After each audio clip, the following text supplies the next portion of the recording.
Hello everyone. My apologies. I kind of forgot to load up my save during the countdown like I always do. And so yeah, we're gonna probably be waiting here for another 3 minutes or so. So again, that's completely my fault, my apologies. If you are in chat and you want to say hi, I'm here hanging out, be happy to chat with you. Yeah, we just gotta wait for my save to load. And again, my sincere apologies, I forgot about that. Completely spaced it. So yeah, I hope you're having a wonderfully amazing, fantastic day. And I'm doing pretty good. I just got home from work an hour or two ago. Had some dinner, hung out with a friend on Twitch, and now I'm going to go stream. Anyway, I think while I'm waiting, as it'll take a hot minute for this save to load. I realized as soon as I got back down here, I was like, I forgot to load my save. So yeah, there's that. Anyway, let's see. I want to tell that one guy who I talked to earlier that I'm getting to go on, get streaming Astroneer.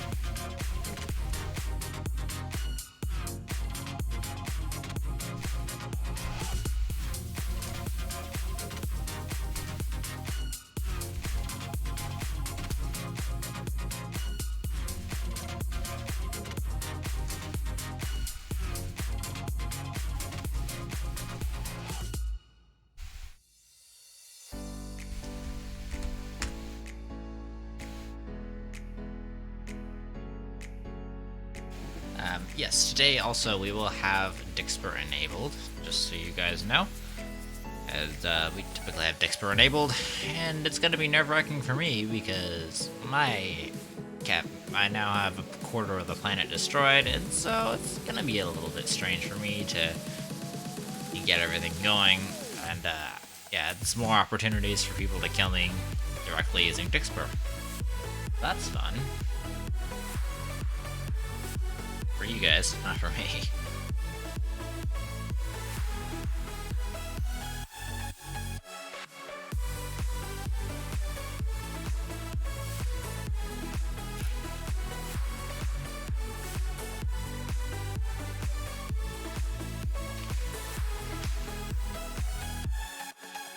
Anyway, I hope you guys are having a great day.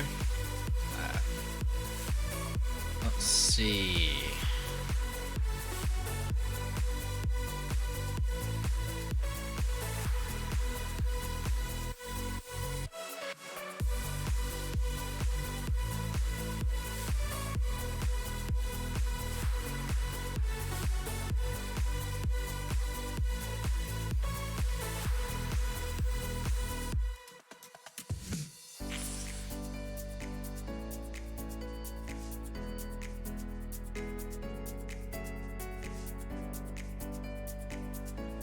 Oh, hey, look at us. We're loading in.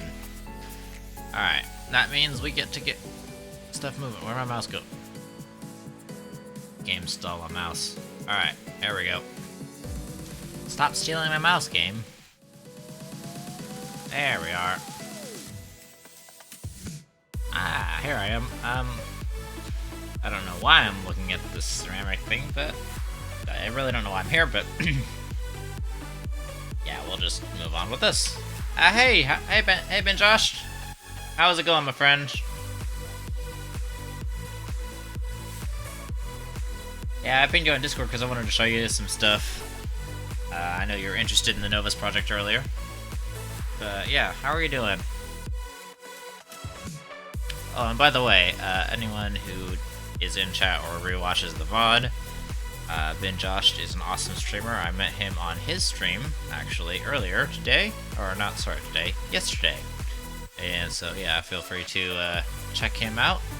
He's a really great guy. And, ooh, I see you passed 1,000 followers fairly recently. Congratulations, my man. Oh, yeah, I've got a... Like, I mean, I told you, I'm a hoarder. So, this is my extremely disorganized base. That's my latest hydrazine batch, which just finished. This right here is my automatic smelter. It's just basically got 10 smelters, and the auto arms take them off the platform here, and they'll put them through the system. Smelters will take them, and then the finished products go out there. Then I have a scrap processor here, which turns tungsten into floodlights, into scrap, and then back into more LRCs. So, yeah. I mean, like I said, I'm a little bit of a hoarder. Here's my 400 of nanocarbon alloy that I mentioned earlier. And then I got my spare thing in nanocarbon alloy here, just for general use, because I don't want to ever touch the other 400, because it's kind of a trophy. But yeah, this is my base, kind of disorganized as it is.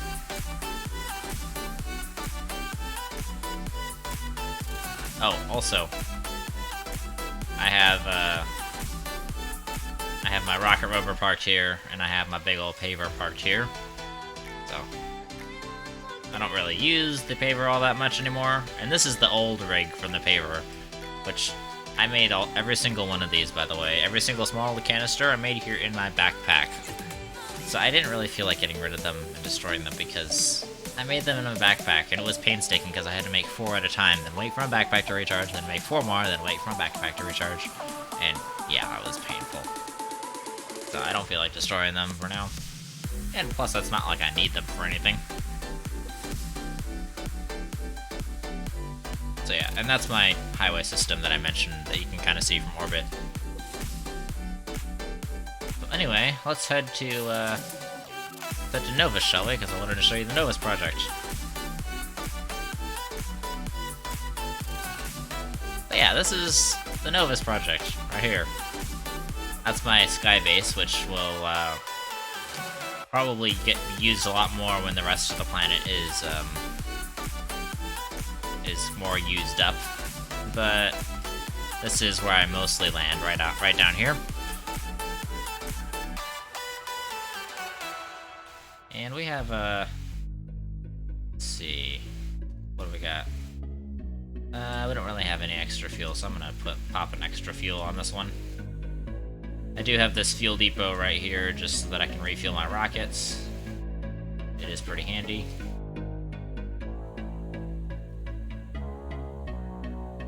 Because I use the shuttle to transfer stuff back and forth between planets.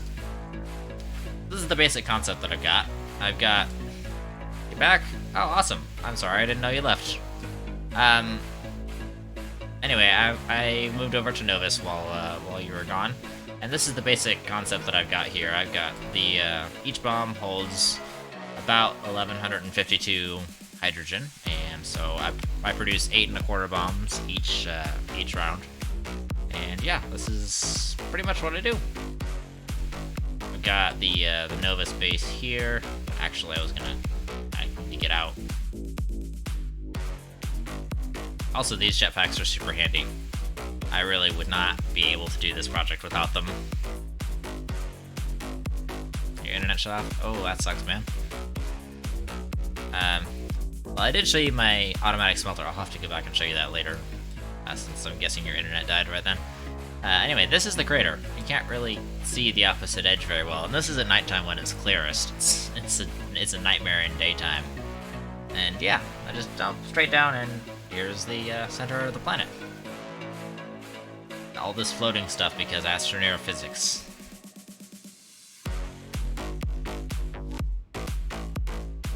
And then this is the number of resources that are sitting on the ground. This is after I've cleaned up several thousand resources. It's a mess. It's a horrible, horrible mess.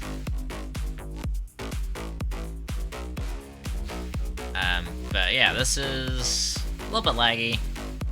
Not too bad. I've definitely had worse. But I've had a total of like 2 crashes so far. No save invalidations, but it's not too bad. But yeah, you can see as the sun comes up, the atmosphere gets noticeably whiter. There's a lot less, you can see a lot less. So I typically have to use my compass to navigate now, so I got my beacons for my base, because this thing is just so big that it's impossible to navigate without.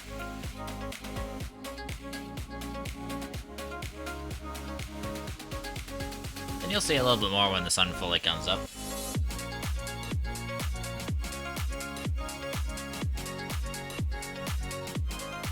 But yeah, the basic concept is, see, if I look right here, let's close that.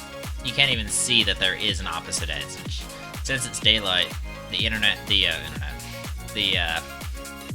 air is really opaque, and it's just really super white. So where you can see that, you can kind of see the other edge in the nighttime.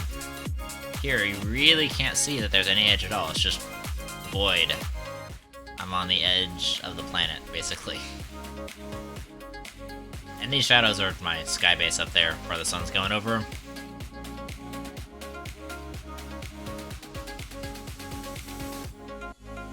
So yeah, interestingly enough, I can do something that I've never been able to do before, and very few people can say that they can actually do. So I can take the shuttle, and let's say I want to drop the shuttle right here and hop in.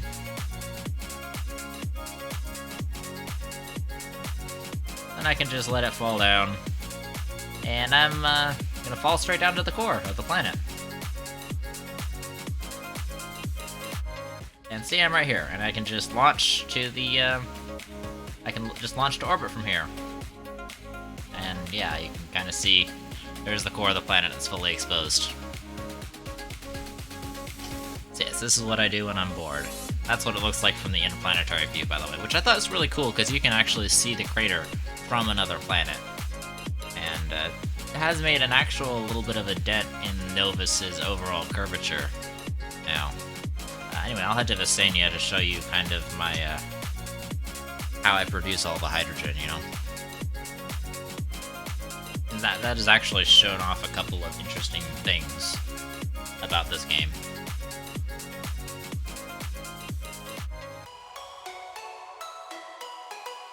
Here we go. This is it.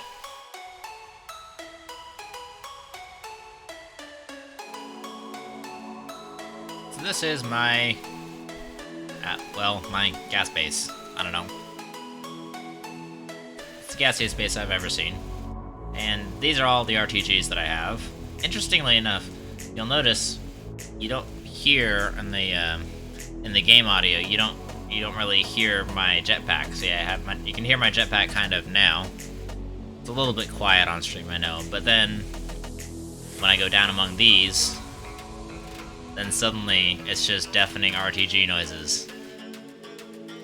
It's a little bit of a weird thing. How much fuel have I got a little bit of fuel. I think I got enough to maybe do a... maybe. Yeah, let's do a switch out. So, all I do really is I just switch out these guys. And I'll pick them up. Wah! And then we'll go here. See, a lot of people take projects like this on, but then they'll either do them in creative mode, or they'll try to like set up insane chain explosions, like kind of what Blitz did on YouTube. And that's cool and all, but honestly, it doesn't actually have the capacity to completely destroy a planet. So I went into this thinking, you know, hey, I want to actually completely destroy the planet. No, don't drop it. No. Clutch catch. Stop it. Don't fall over. No, don't take that. Just grab the silo, set it down. Good boy. Sometimes the silos rebel and want to fall over. Yeah, then all I gotta do is really just put the silos in the shuttle and then haul them over to Novus and then transfer them over to the bomb. And the reason why I don't just use these silos for the bomb is because these large canisters do not actually explode at the same ratio. They hold 32 hydrogen, or of any gas, really, but they don't explode with 32 times the power. They explode with about 1.5, maybe, times the power of a single hydrogen canister. So, it really is an efficient way to haul them, but in order to blow them up, I have to transfer them out of these containers.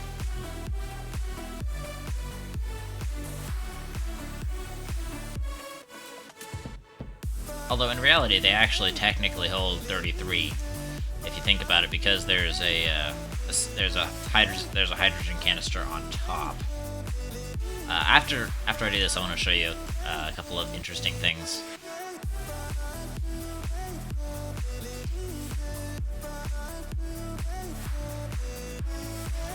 But yeah, these are just kind of just how I run things, and we're halfway through the switcheroo already, which is nice. Gimme. There we go. Switchy. There we go. And place. And this switch is not super easy to do, but you get the hang of it after a while. Need to work on storage next. I mean, yeah, most people just use a pit for a while until they get some real canister stuff. Some real canister stuff going. But stop it. Oh, stop it. Just go back on. Go back on. Go. There we go. I do highly recommend canisters for storage. What I always did is I used to have, back when we only had the medium storages, not the medium storage silo, but the little 8-slot medium storages, what I would do is I would just have, like, medium storages of, say, aluminum, medium storages of, like,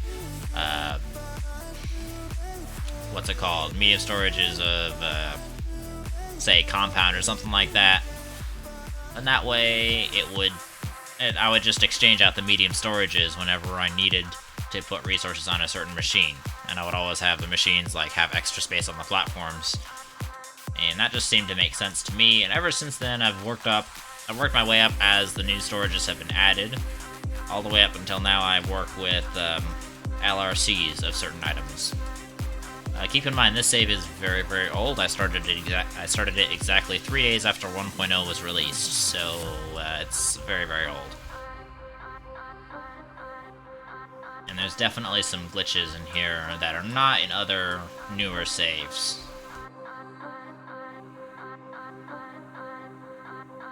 And it's really kind of interesting to see the kind of history of the game preserved in an old save like this.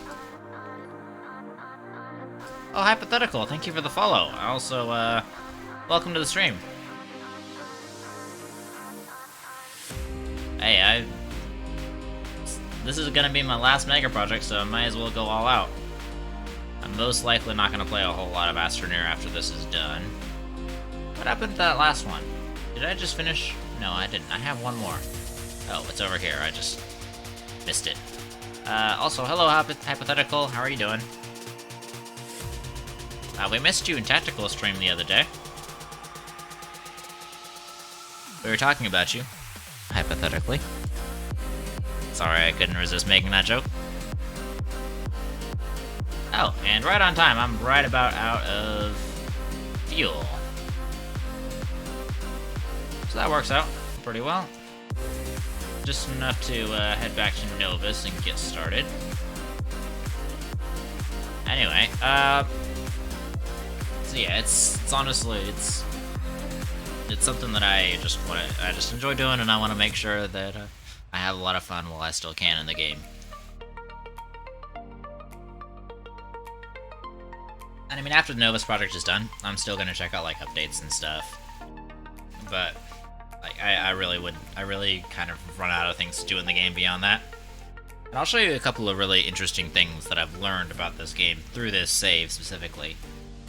And one that I showed you earlier is that you have a maximum number of sounds that are possible in the game, and that is definitely something interesting. Not all games have like a maximum number of sounds, but some games will just glitch out when you have a certain number of sounds. I know Minecraft has a maximum number of sounds, but also Novus is not even loaded in or anything, and you can still see the crater, which I find massively cool. Novus looks kind of more like Pac-Man, just doing the troll face or something. And yeah, you can kind of see it. It's kind of interesting. Anyway, let's head to Novus.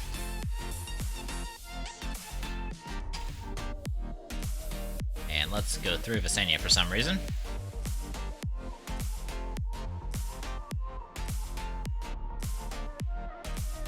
And Here we go, landed. Alright, let me go refuel my jetpacks real fast, because I ran out of fuel.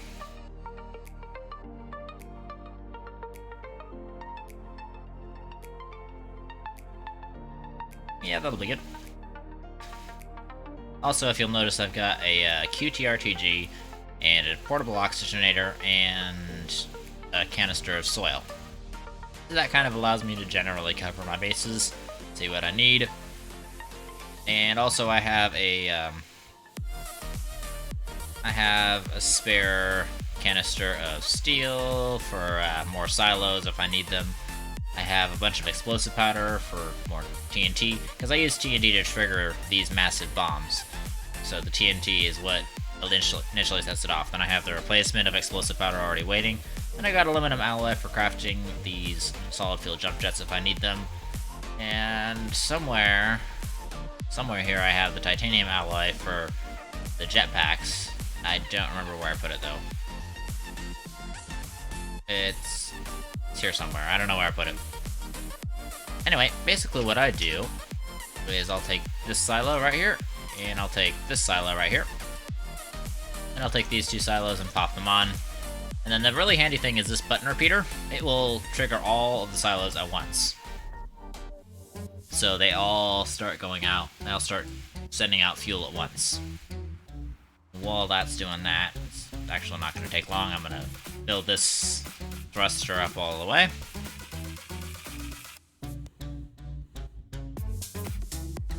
Because auto arms are really handy at putting stuff on thruster. No. Why would you do that? Of course it picks the ammonium and not the actual freaking hydrazine. Game logic, thanks game. I thought I had filtered that for hydrazine, but apparently not. Alright. Give me more hydrazine. I go through about 2 thrusters worth of fuel every single batch, just hauling the batch back and forth, which is really not too bad considering the amount of hydrogen I'm hauling. It almost gives you gas to think about it.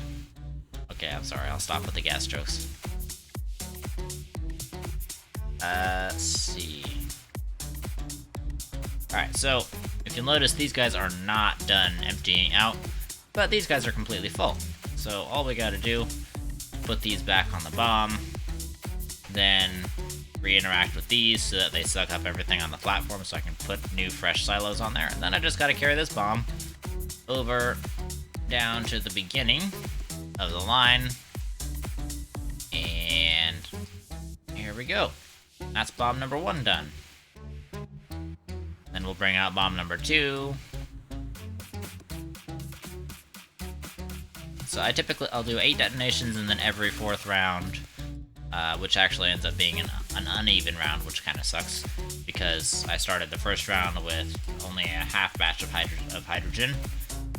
But anyway, I'll do every 4th round, I'll do 9 bombs instead of the usual 8, and that'll just get rid of all the extra slack, because I do exactly 8 1/4 bombs every single round, and that is not finished. Okay, I'll put that completely blank one over there, and then this is going to sit on the ground, and we're going to undo you. So that way I just turned off the outputs and enabled the inputs on these things, so that way they can receive more hydrogen when they go back. Alright, off we go.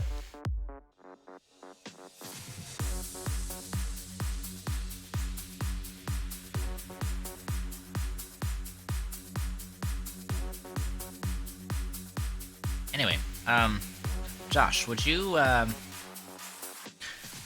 well, actually no, I don't want to even suggest possibly spoiling some of the game for you, so I'm gonna try to just keep that to a minimum. Please tell me I got it. Oh, please tell me I got it. I got the wrong base. That's the wrong base. That's my old base. That's my original Visanya base. Back when I tried to do rovers on Visanya, and believe you me, rovers on Visanya, never a good concept. It just does not work unless you have a paver and a drill, both.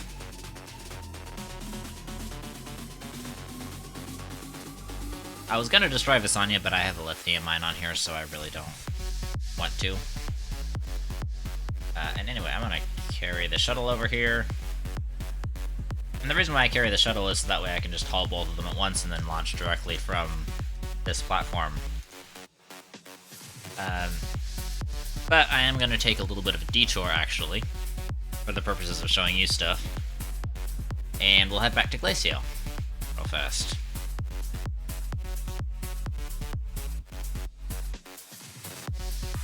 I can afford to take a detour because I'm rich, alright?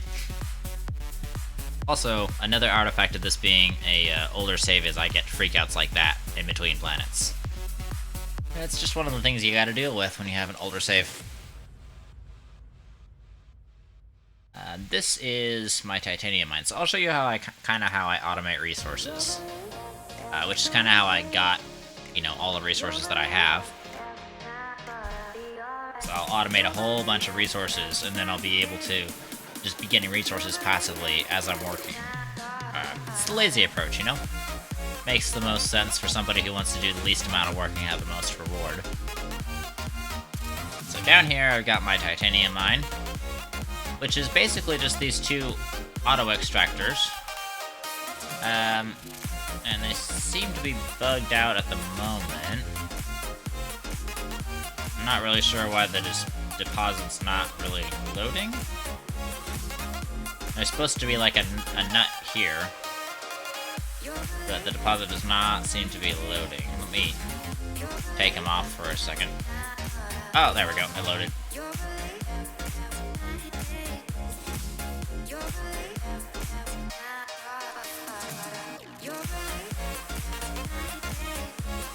Come on, plug it. You know what? That's fine. And then I'll take this one up. So see how they just kind of appeared back? That's another glitch that this save has that other saves do not. Music is kind of loud? Alright, I'll turn it down. Is that better? You have it. You're supposed to have better... Okay, well anyway, that's just basically the concept behind these, is I'll have a Titanite farm that has this auto worm just picking them up, and then it'll put it in the large resource canister, then I'll take it home and then smelt it. So that's kind of the basic concept. Just put one on like most every resource that you'll need, and just let it sit for a while. And on newer saves, you'll have to move the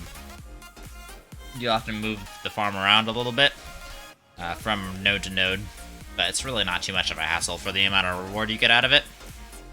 Yeah, no problem, Amos. Also, how are you doing, man? It's good to see you again.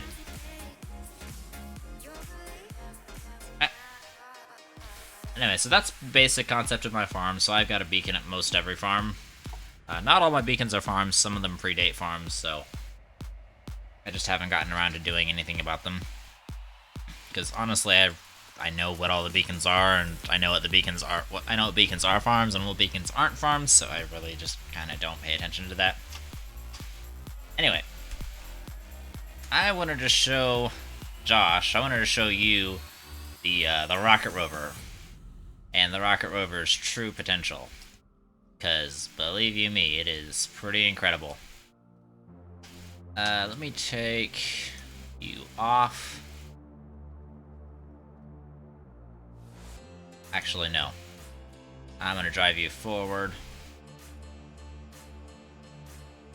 So this guy can hold 72 hydrazine. But let me hop out here. And make sure they're well out of the way. If I turn on the auto arm, let's take off these partial hydrazines. Ah! Darn it.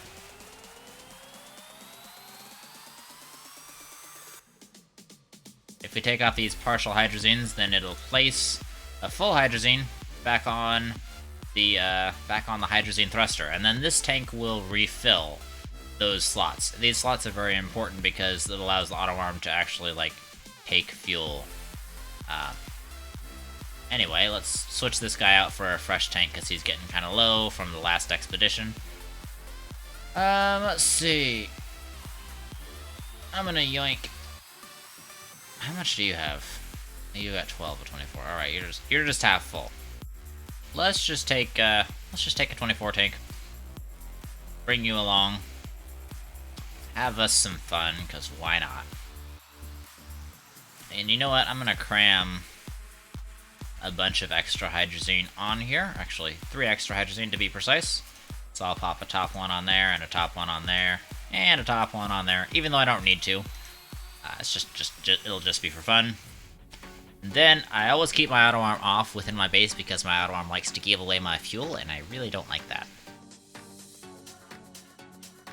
Anyway, I'll kind of showcase the highway system and what goes on in it.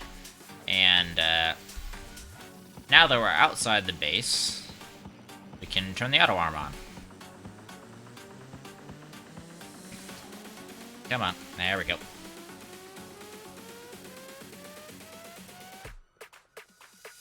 Alright, so anyway, we'll be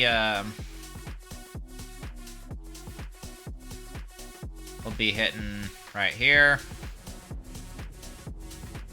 So, yeah, I'm just using the C and V keys. Ah!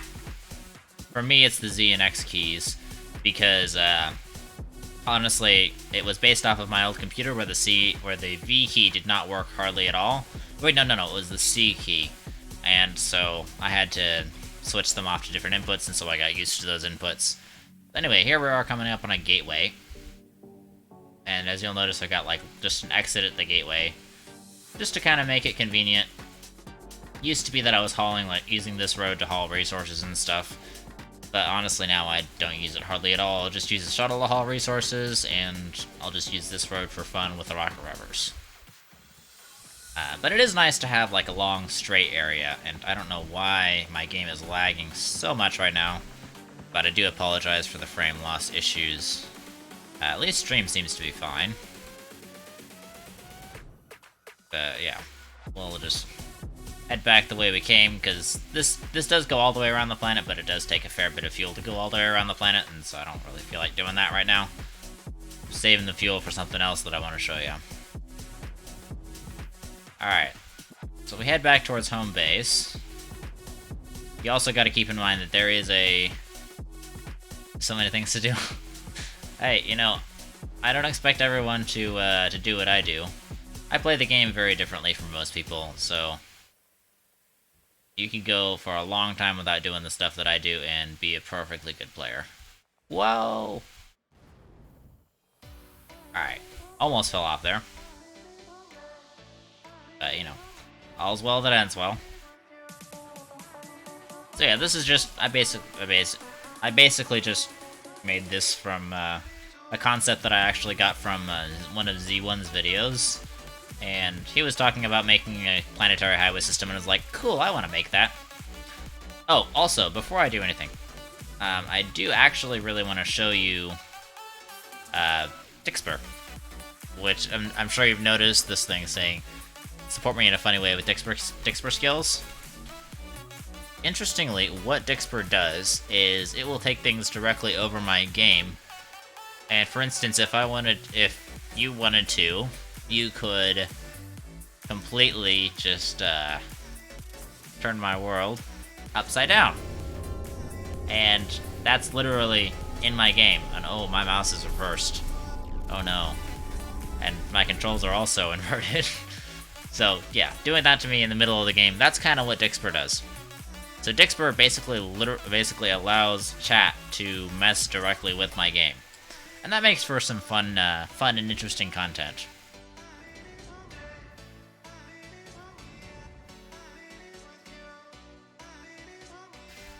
And we're gonna go up here. So anyway, before I go any further, let me talk about the 3 limits of Astroneer, because there are 3. And I am interested to see what happens to the hoverboard beyond said limits. But we've come up on limit number 1, which this is just my basically highway shortcut to space. If you notice, I have my jetpacks right here, but if I go out here, these clouds also never move, by the way, which is kind of sad. If I go right here, you'll notice I can no longer go up. My jetpacks just don't work above this height. So that's just an interesting thing.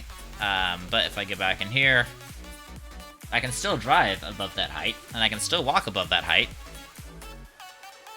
as you can see, I'm just gonna casually go past that height. But right above that height, if I were to get out and hop, my jetpacks no longer work. So I just can't use jetpacks here. Basically, until I get below the clouds, no jetpacks. Which kinda sucks, honestly. I would wish they would be farther up.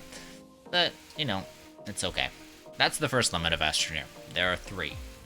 The second limit of Astroneer you'll see in a little bit here. It's a lot farther up. And by the way, I hope you're not too afraid of heights, because we're gonna be much higher than this.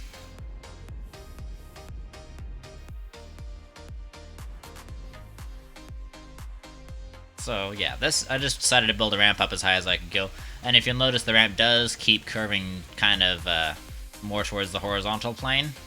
There is a very good reason for that, actually. And that reason is that if you don't do that, the curvature of the planet will just end up making your ramp become straight up eventually. And because these planets are small enough that the curvature will do that to your ramp. So you just gotta be careful. Anyway, we're kind of coming up on the 3rd limit here. And you'll see some stuff kind of loading in. But yeah, this is the 3rd limit right here that we've got. And this is what I call the vehicle limit. Beyond this, vehicles don't quite function the way you would think that they do. So, let's hop out for a second and take a look. See, my jetpacks still don't work, but I have a little bit of a base up here. But if you look right here, this is all normal paper color terrain, and that's like normal hand-placed terrain. But right here it turns blue, which is the color of Glacio. Interestingly enough, when you get to this height, and you'll notice it's like blue over here too. When you get to this height, the color of the soil that the paver puts out changes, and you stop being able to pave above that level. Like, my rover literally got stuck here for a couple hours, and I had to figure out ways to get it out. I did manage to get it out, and then I made a little base up here just below the limit. But there's a very, very good reason why that limit acts the way it does. Because right beyond that limit, as I'm going to go beyond that limit right now, I'll show you. Right beyond that limit, vehicles start behaving a little bit strangely. I'm not exactly following the rules of physics right now. I'm just kind of a spaceship. So, there was gravity right below that limit, and right above that limit, there is no gravity at all. And I've lost a couple of buggies, like that buggy, and that buggy, and a couple of other buggies that you'll see that are farther out. But also, I have a 3rd base up here, which is actually the 3rd limit in Astroneer. And, let's see, let's get going down kind of gently towards it. Okay. Let's go down just a hair. Let's go down very gently.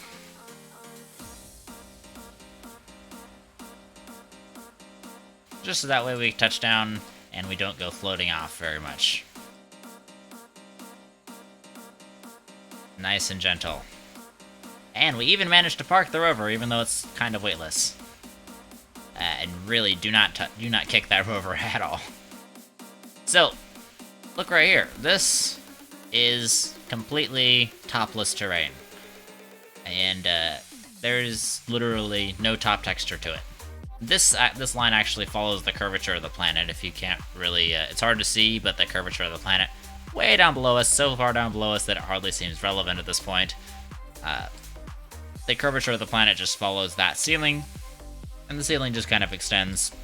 And yes, you can have a launch pad here, and you can land a shuttle here, which I have done that a couple times. It's very interesting.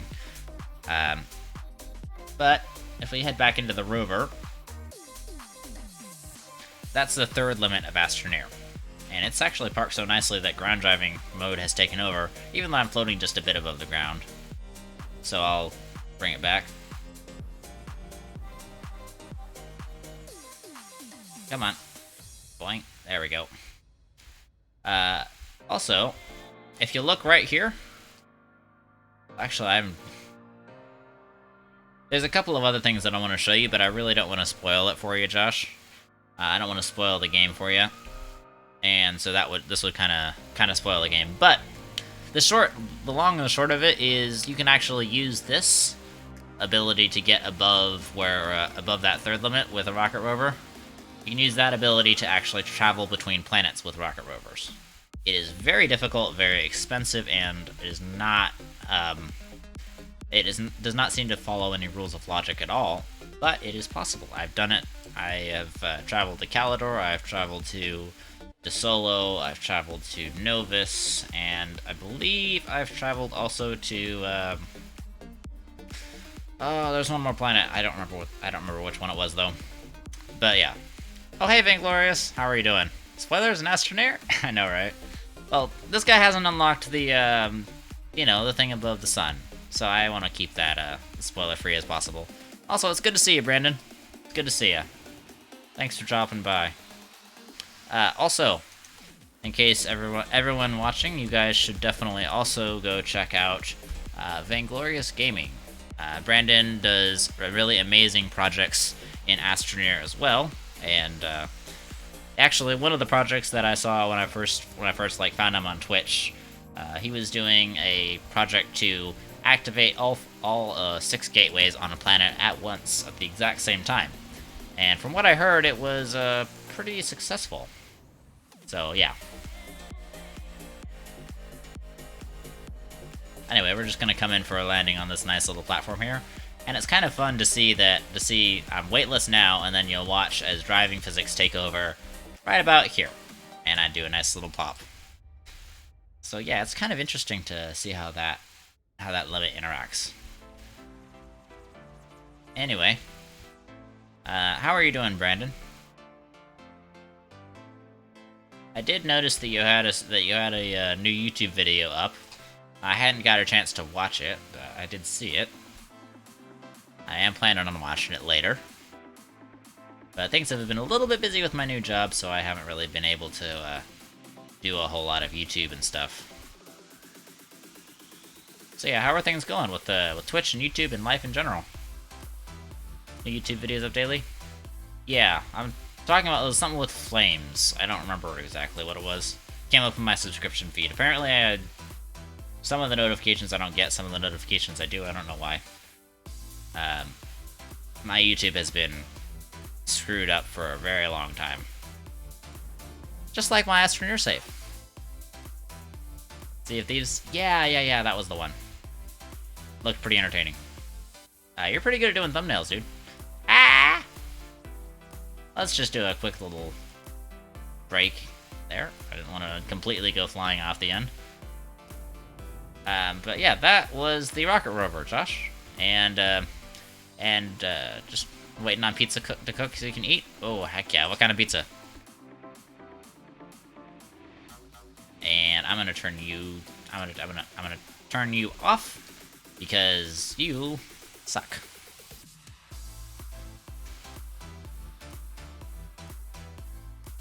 Alright.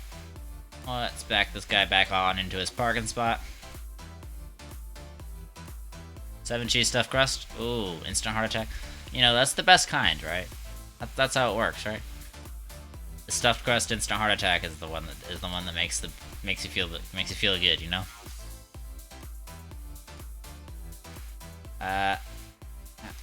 Come on. Alright.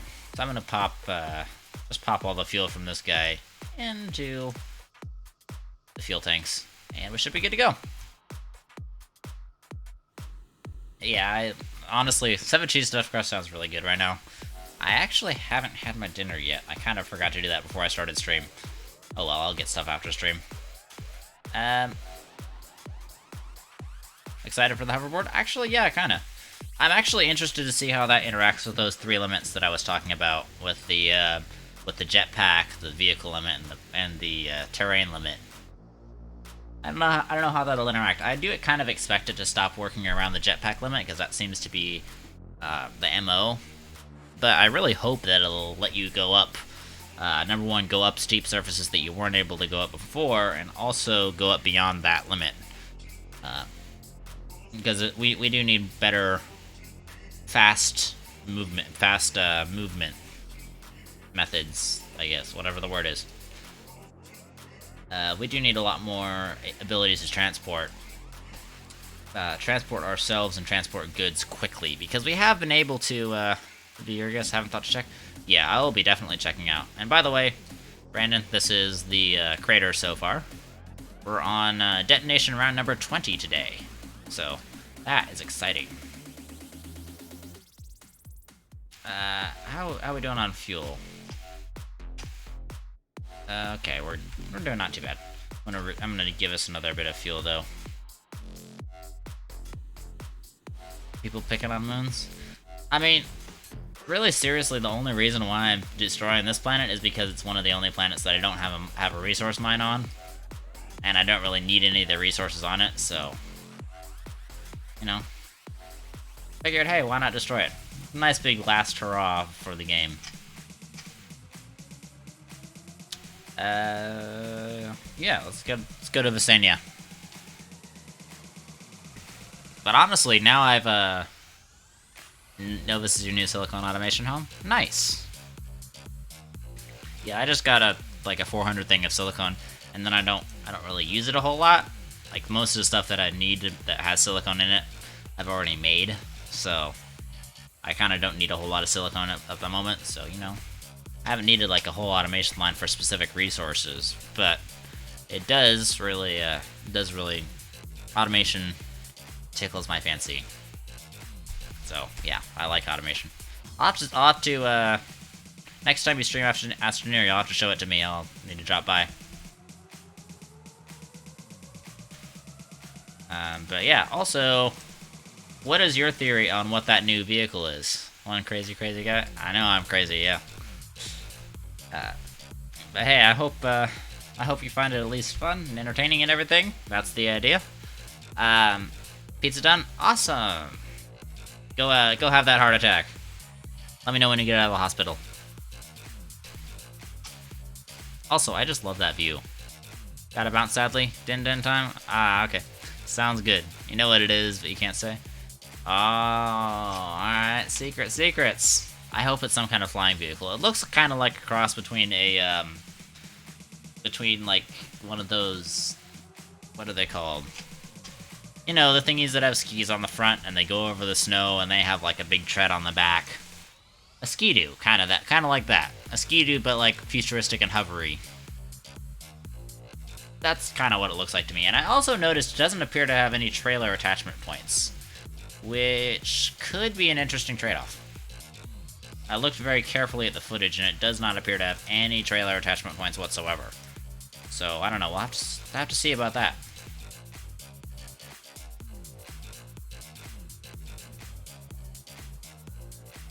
And it really doesn't seem to have that much storage either.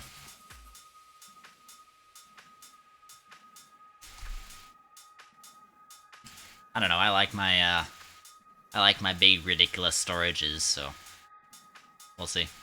There's 2 tier 2s, so winch capabilities. Oh, winch capabilities. I'm thinking like RTG capabilities type thing, and research capabilities maybe. But you know, I guess winch capabilities. I mean, I don't hardly ever use the winch. I'm not on winch gang, like somebody, Ribs. But you know. Hey, if you want to be crazy, be crazy. I certainly am not going to judge. I really hope that it's fast, because we really, especially with the speed limit that the devs added. Like if you go too fast now, you hit like a hard wall and you stop dead. I don't know why, but winch game for life. Yeah, I know. At least you're consistent. You have that much going for you. But anyway, I hope that it's fast, because with that new speed limit that the devs added, I don't know if it was intentional or not, but they added a new speed limit where you can only go so fast, and then if you keep going faster than that, then you'll hit a wall and just stop dead. Invisible wall. How are you doing, Revs, by the way? I forgot to ask that when you initially came in. Was too busy focused on winch with a capital W. No! Just over the horizon. I have to go all the way around the planet. Heck.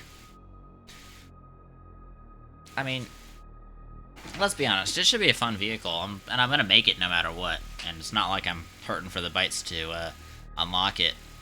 But I don't know. We'll see how useful it is. I'll have to see.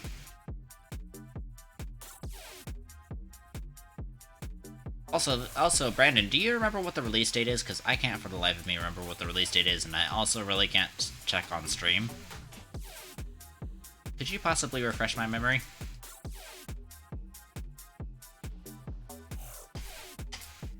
Oh, I also need to check, because I forgot to check earlier. I need to check and make sure that I'm running all of my, thingies. Yes, I am.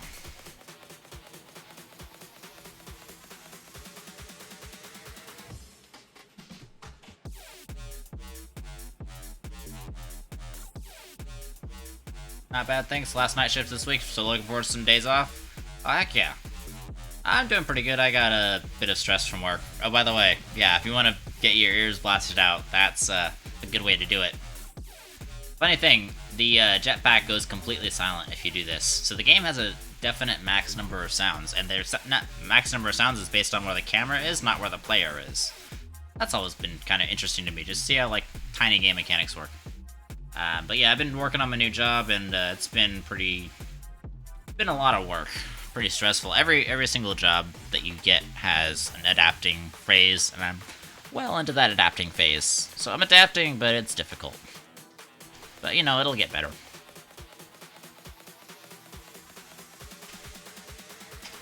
By the way, I have actually a project estimate now of how much hydrogen it's going to take in total. Most likely, it's just a rough number, but it's about 703,000 total. Which you mean you're trying to make Astroneer songs after a 12-hour shift is pretty difficult this week?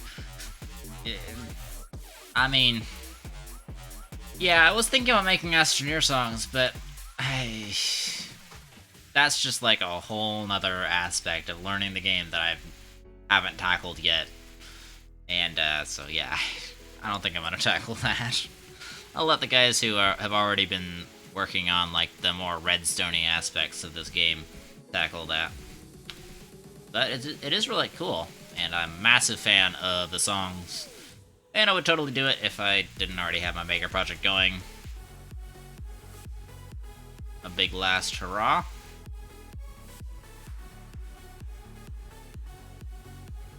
Just try not to get copyright struck, you know? That would be kind of ironic if somebody like made a song in Astroneer and then got copyright struck for playing it on Twitch. That would be super sad irony. Come on. There we go. And I'm gonna do the switcheroo.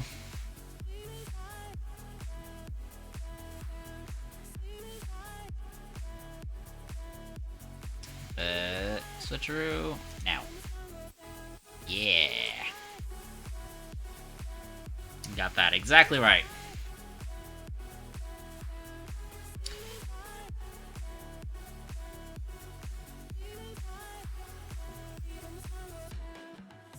Heck yeah.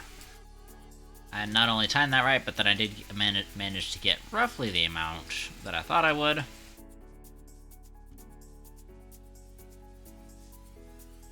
And we've enabled the output on all of the, or disabled the output on all of these. So back to Visanya, it is with me.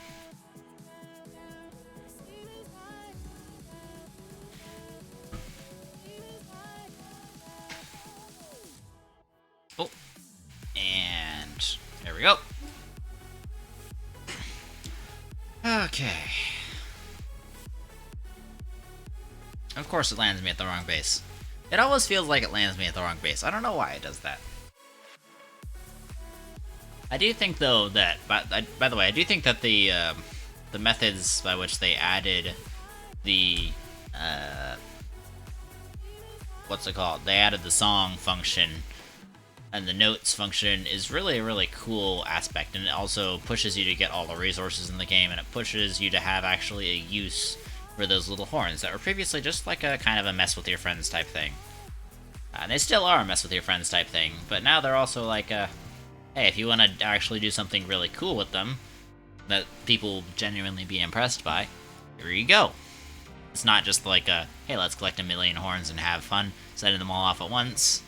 It's more of a, let's make something that's really genuinely artistic out of that. And that's something I always like when a game enables its fans to do something really artistic with it.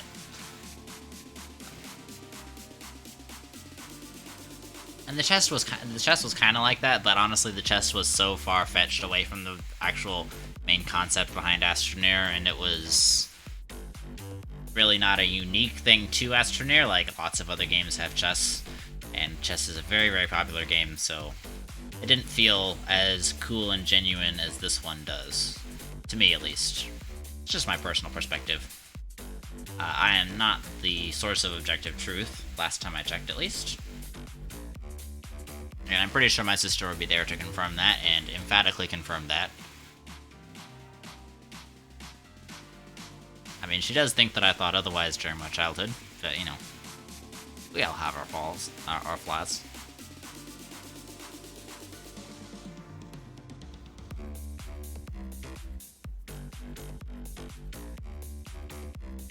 I've been waiting on a call that's supposed to come like 2 hours ago, but it hasn't happened yet, so I'm pretty sure I'm not going to get it today. That kind of sucks. Oh well, I'll just make sure to call them back in the morning. It's totally possible to sequence music in Astroneer in a more intuitive way than any other game that has a similar mechanic. It's no Pro Tools or Ableton, but it's really in-depth. Exactly.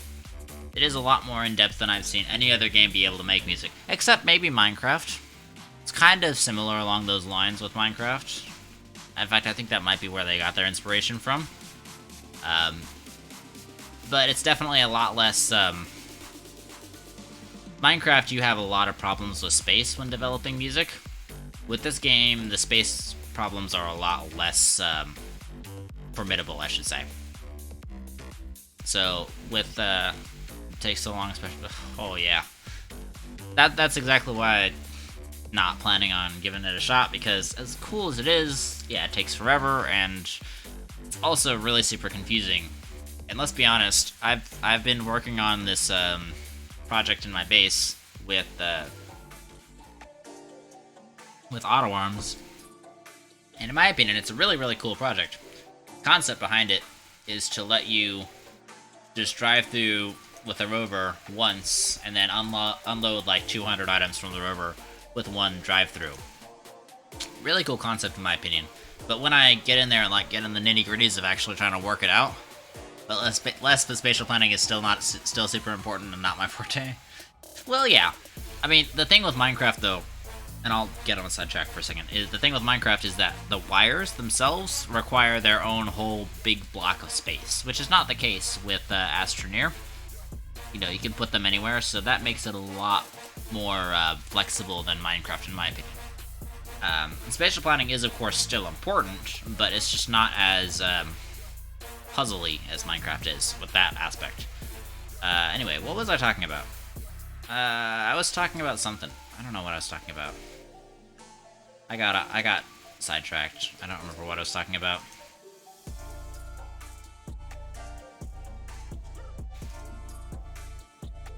This is what happens when I let myself get distracted and talk about random things. No! My project? I wasn't talking about Novus Project. I don't think. I don't think I was talking about Novus Project.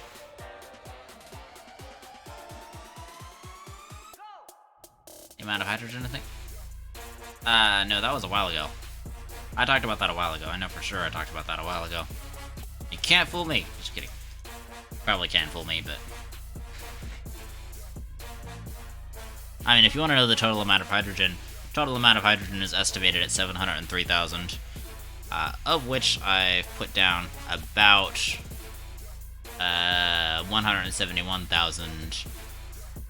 So I'm roughly a quarter of the way through. Well, that estimate is predicated on the assumption that I'm about a quarter of the way through. So... And my reasoning behind saying I'm about a quarter of the way through, actually, is because down in the core, there are... and I know this is not what I was talking about earlier, but it's something to talk about. Down in the core, there are those spires that are equally placed and equally spaced. which are really cool. Grab it. Oh, for the love of Pete, why don't you grab it? Okay, we're gonna have to wait for this one to switch out. And there we go. Nice clean switch out. Anyway, there is... Oh, crap, my chat went away. Hold on one sec. Let me see chat. Why did you X out of chat, huh?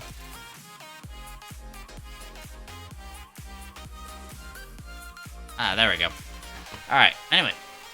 The way I determined that, actually, is there is a number of pillars that are going out of the, radiating out of the core of the planet. And I'm pretty sure that there's about 12.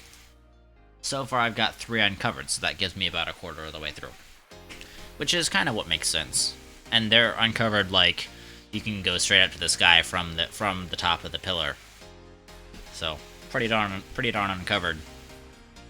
I don't know for sure that there's 12 of them, but I'm maybe about 85 to 90% sure that there's 12 of them. I will know, ultimately. Also, by the way, we're completely cheated. Look right here. There is a, there's the spare thruster in here. There's a whole other container right in here that has a model of a 2-slot. It has a 2-slot right there. We're completely cheated of that. We don't even get to access that. We could have an entire another medium storage silo right there, and we can't even do that. Because for some reason we only have the 1 slot. Why is that, Astroneer, huh? I feel ripped off. Feel ripped off, you know? Some logic there for sure. Yeah, that's my... It's a rough estimate, but it does feel good to have achieved like a milestone, you know? Which is the main reason why I calculated that. I was like, I've uncovered 3. For sure that's some kind of big milestone. And it's a pretty decently big milestone.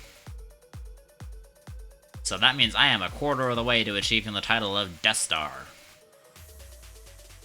I'm gonna be the one-man Death Star. That's no moon? It's true, because there's no moon there at all.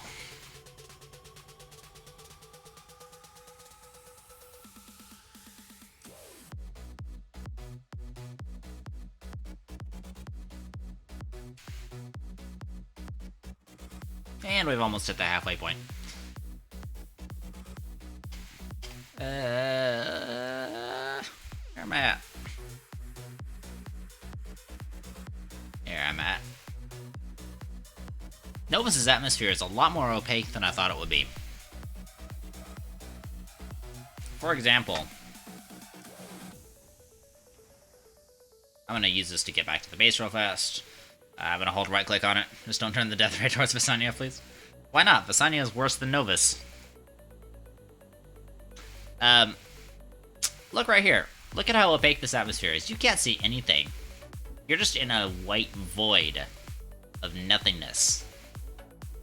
There's just nothing here. Literally nothing here. Except for the occasional floating resource. Then out of nowhere looms the floating gateway. And, oh, lag. And yeah, down below you can dimly see the core. You can't see anything. It's like dying in Phasmophobia. It's crazy. Anyway, I'm getting back on the shuttle to teleport back to my base because I'm lazy. And here we are, back at the base. Nice and handy. But yeah, that mist is super, super... It's kind of cool, but man, it makes it so easy to get lost. Also, super rips. I'm sure you've seen Dixper Bro saying stuff. I want to show you real fast what Dixper is. I think I've shown you before, I don't remember for sure. But the interesting thing is that what Dixper does is it allows chat to directly mess with my game. And that is something that every streamer simultaneously wants and hates. And people typically kill me with it. So one thing that you can do, for instance, here's a good example of what Dixper can do, is if I click this, my game screen is suddenly totally inverted, and I can't do anything about it. I just have to wait until the timer expires, and then at what point my screen switches back. So it's super disorienting to me, and it'll mess with me. And there's a couple of different things. For instance, like the one that turns off my jetpack for 10 seconds, or the one that turns off my or the one that makes me walk like I'm drunk. A whole bunch of really fun things that chat can do. And if you want to go to oh yeah, you can definitely see why TikTok has a lot of fun with that. TikTok has killed me a total of 3 times by turning off my jetpacks in the middle of the crater. In fact, there was one time where Old Man the Wise was in my chat, and he was chatting with me. TikTok comes in she makes her entrance by turning off my jetpacks and killing me. But if you want to create a Dixper account on, if you want to do, I'm going to put exclamation point Dixper in the chat. If you want to go to dixper.gg/mycroft_33, create an account, I will gift you some Dixper crates so that way you can have some fun with it. And I really need to consolidate my,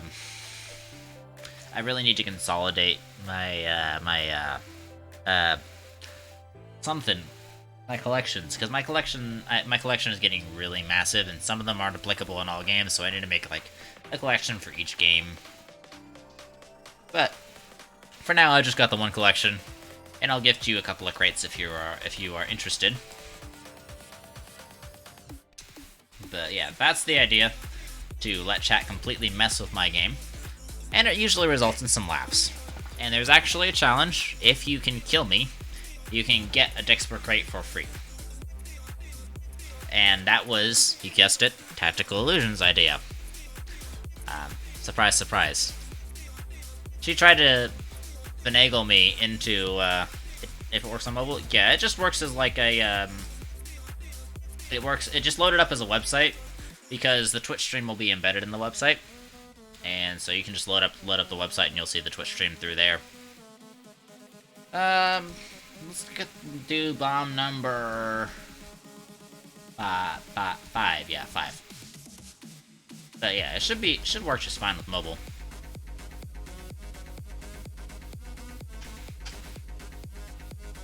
I mean, I watch most of the streams on desktop because honestly, mobile has such a horrendous delay on Twitch that I typically try to use desktop, but I totally understand. And yeah, you would definitely see how TikTok has a lot of fun with that.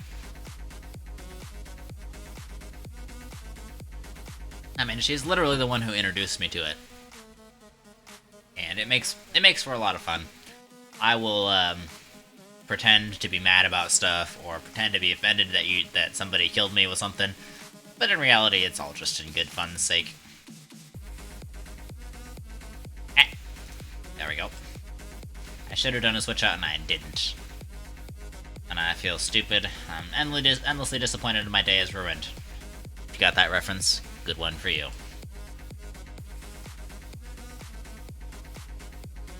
There we go. Alright, there's that partial. And interact.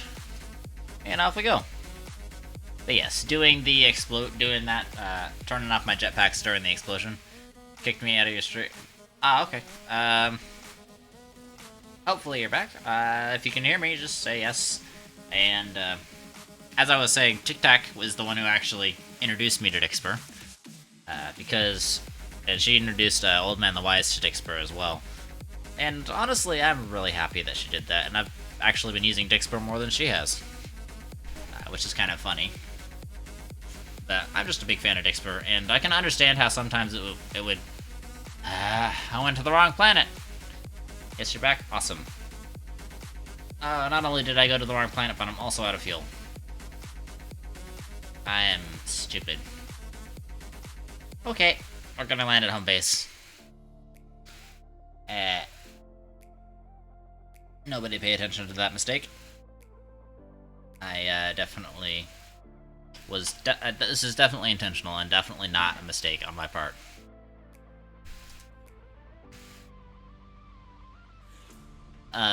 Something that I also enjoy running Dixper on Old Man the Wise's stream. What he does is he plays World of Tanks with Dixper, and one of the ones that you have on Dixper, I think a General Roaster trolling redeems, can bring out the best in streamers sometimes. Plus, it's a really good interaction. Exactly, that kind of thing. It's just it's an all in good fun trolling thing. It makes everybody laugh, and usually puts a little bit of extra blood flow into the streamer's veins, which helps everybody. You know, helps to have more blood flow. Why am I missing a hydrazine? Why are you slow? You're like astronomically slow. You used to be faster, I think.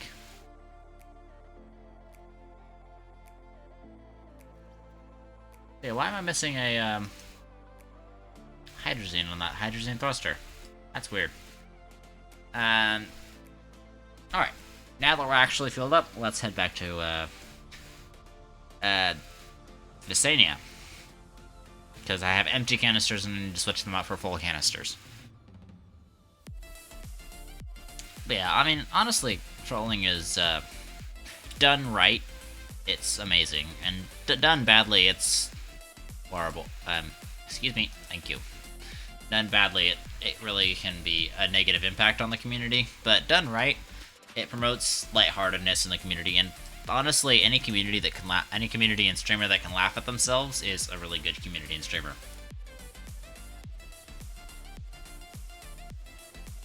And so that's what Dixper promotes. Makes you laugh at yourself. Which is a good, healthy thing to do. You know, if I was a doctor or a psychologist, I'd prescribe like an hour of laughing at themselves to everybody each week.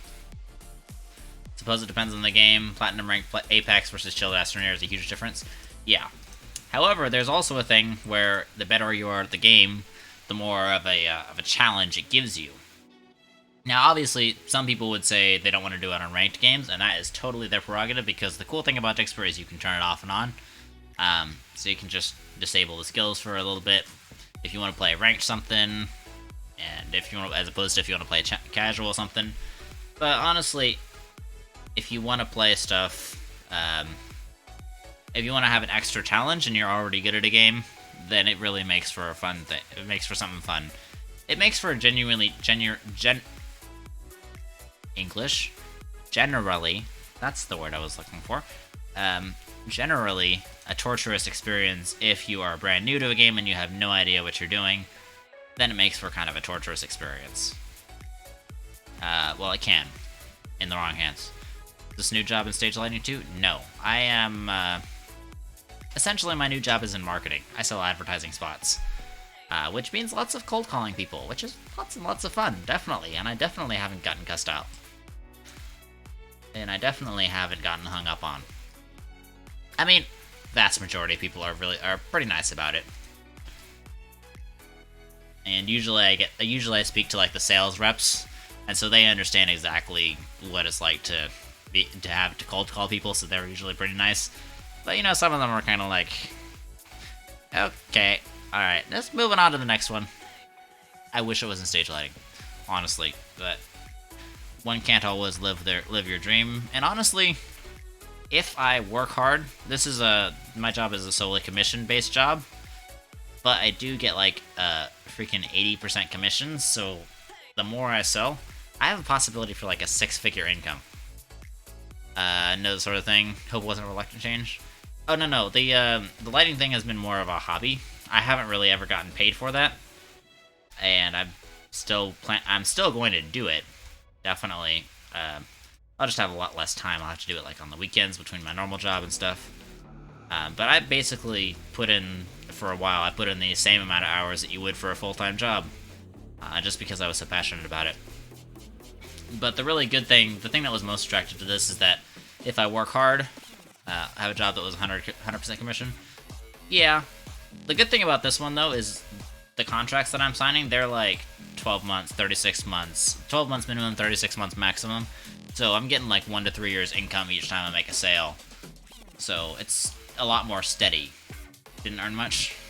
Yeah. It's a little bit different than most sales jobs, which is what makes it a little bit easier for people who don't have any experience in sales, aka me. But there's definitely still pressure to do stuff. But this job, there are a lot of people who succeeded, and the company is very, very good about having a positive reinforcement model and helping their people succeed. So that's something that I really feel like I've got a lot of faith in. Plus, they're doing a lot of good for the community, so it's a cause that I would get behind morally, even if I wasn't affiliated with the company. So that's something that I feel a lot more interested in. Oh, by the way, something you might notice. If you look right here, look at that. Look at that thing right there. Kind of hard to not zoom in on it properly. But look at that thing. If I click on that, that's going to send me to the center of to the sun. I've actually tried it out. It's so funny enough, this is actually where it really is. It's not actually in the sun. Fun private projects and pastime? Yeah. This is definitely gonna fund the stream.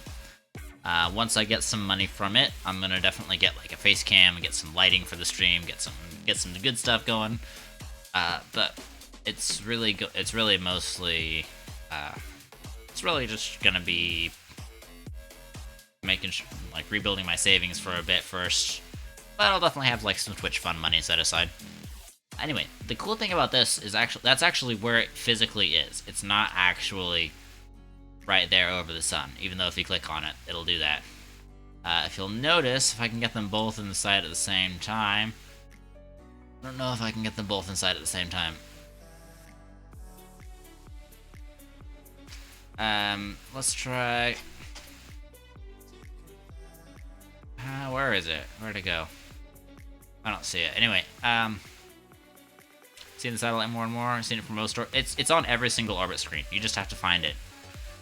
But if you actually, so the reason why I know this is because if you get on a rocket rover and you go outside to the second limit of to the vehicle limit of the planet, then you rocket rover straight towards this thing. Every single time you will end up right at this. Once you get out of this planet's sphere of influence, then you'll end up right outside of this thing. That's a really reliable way to get out of the planetary system that you're in. But it's really hard to tell where to go from there. It's next to impossible to know, because the solar system's actually at right angles from where it really is. See this star band, which is horizontal right here? When you're in the interplanetary space in the rover, the horizontal band is actually a vertical band. And I'm pretty sure the planets don't actually move in the real solar system that's actually there. Talking about that one alright? Yeah.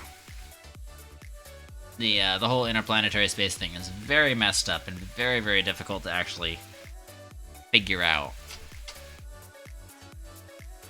Don't land at the wrong base, Mycroft. Don't land at the wrong base.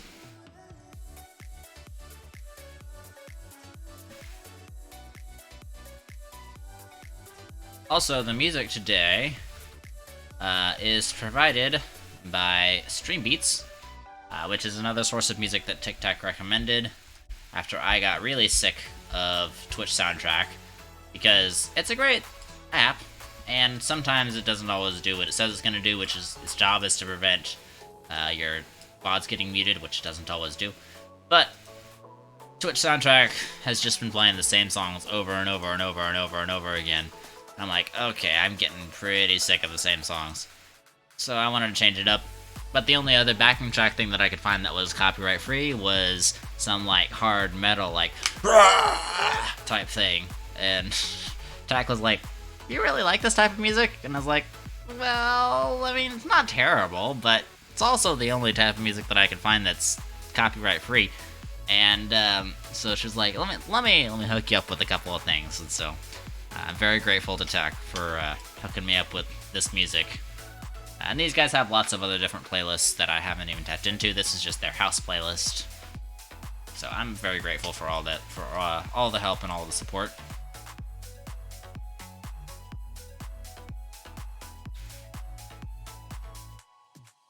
Seeing diagrams that depict where the planets are. It's a bit like a tube or a tin can, heading north or south off planets, and then you consistently reach the other planets. Yeah, well, one problem with that is that once you get past the limits, you can't really access the compass, so you really kind of have a hard time knowing where you are. Because there's no real north or south when there's no real planet to reference, so yeah. I mean, I'm pretty sure it's along the north or south border, like the polar lines of each planet. But it's very, very difficult to go to specific planets. especially with the new update. The new update was really great in that the planets now load in, but they don't really, they load in properly now, but they don't really make it easier to find the planets. Which is it really sucks, because I was really hoping that, originally I was really hoping and I was firmly convinced that it would make it a lot easier to reach the planets, but no, it does not. And some experienced person from the astronaut community came in and was like, dude, you're tripping if you think it's gonna make if you think it makes things easier for finding planets. And I'm like, I think it's gonna make things easier, because so far I'd headed directly towards a planet, towards like all the planets that I'd gone to, and I had somehow magically, luckily managed to load them in properly. But come to find out later, that's just a stroke of pure luck. That's not actually how it works. So yeah, it's by the way, it's Super Rips. If you want to link a couple of those diagrams in Tax Discord and ping me, I would love that, because I don't think I've run across all the same diagrams you have. I think I've seen a couple, but I don't have any saved, and I'd like to save a couple so I can kind of get an idea of what's going on. Not gonna do it now, but you can see if you can send a link that shows orbital planets in the tube theory. Awesome, thanks, man.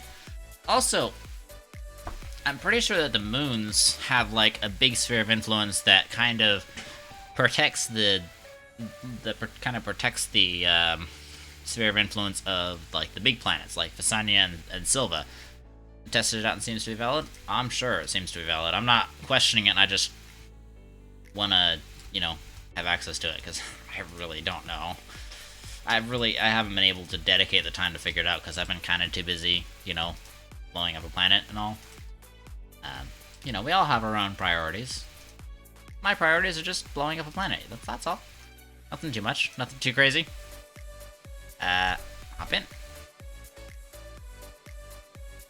Yeah, I definitely do want to give it a shot. And originally, because originally I was inspired to do interplanetary jumps with rocket rovers by Z1. He's a really great YouTuber. Like him a lot, but he originally did, if you remember, back in Alpha, he did the jump from Baron to Terran one time, and at first didn't succeed. Then did a jump in 1.0 and succeeded.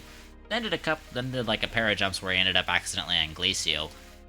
And actually that's the other planet that I ran in, that I went to. I jumped off from Glacio, and I went to the Triangle, and then I went back out kind of in a random direction to the solar system, just kind of trying to explore, and I ended up right back at Glacio. So I did an interplanetary jump from Glacio to Glacio. Like, alright then.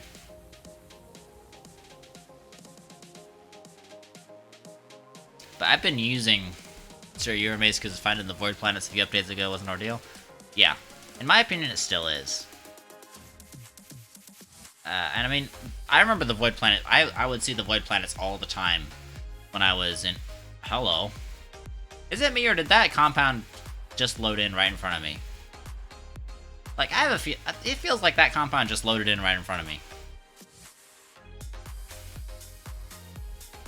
I actually managed to unlock the core of an invisible Visania by tethering around the core. What? You managed to unlock the... How did you manage to... What do you mean? What do you mean by unlock, I guess, is my question.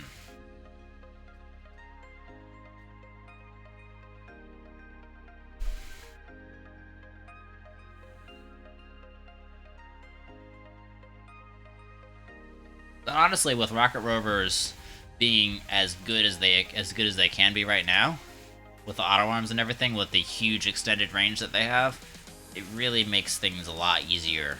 It makes the whole general concept of interplanetary rocket rover travel generally much more feasible, because you can carry a lot more fuel. You have a lot more stuff to play with. It is frustrating, though. I really wish that the auto arms weren't needed. By all logic, the hydrogen thruster should pull hydrogen off of the vehicle. just based off of how other things in Astroneer work. But that's, for some reason, not the case. And so that's something that, personal gripe for me.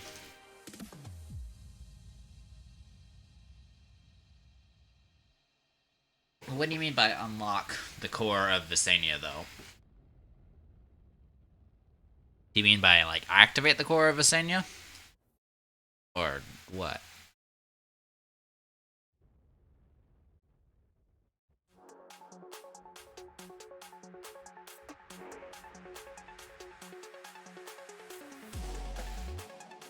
Power gateway.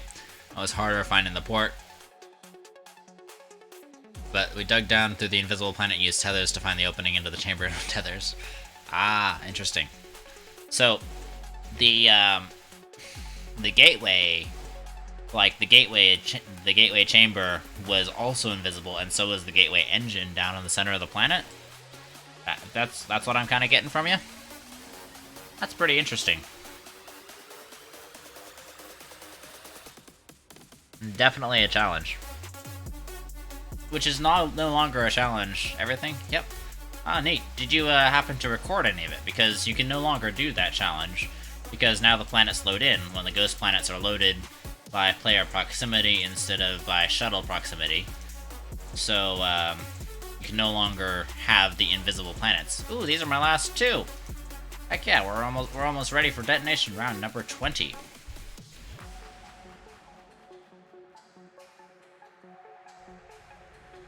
And also, Super Rips, I'm curious, have you found anybody yet who has completely destroyed a planet so far?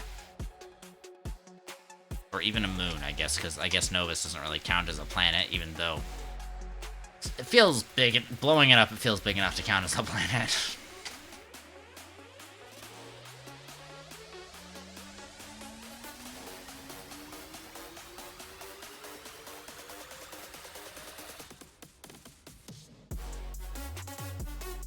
And this should be, I think this is bomb number 8, and then we should get, like, 3/4 of a bomb.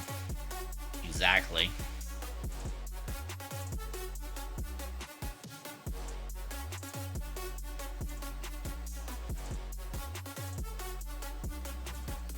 That seems wrong.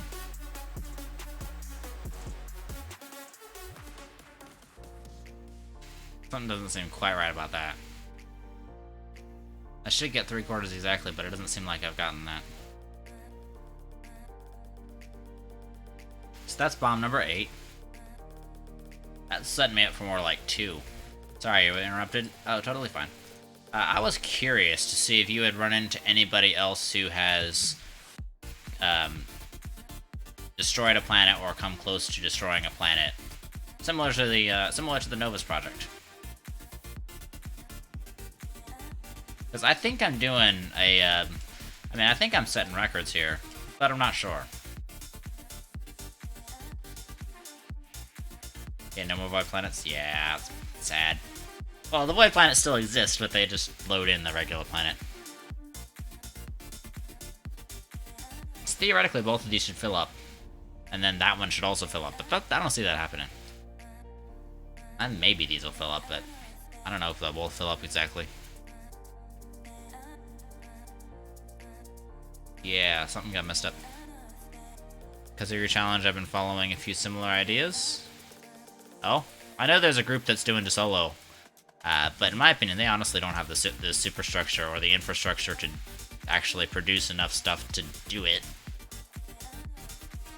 But that's just my opinion.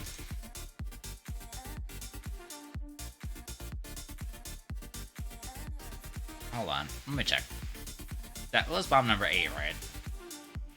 1, 2, 3. Oh, this is bomb number 8 that I'm working on right now. What? Seen a totally destroyed De Solo? Interesting. You got screenshots?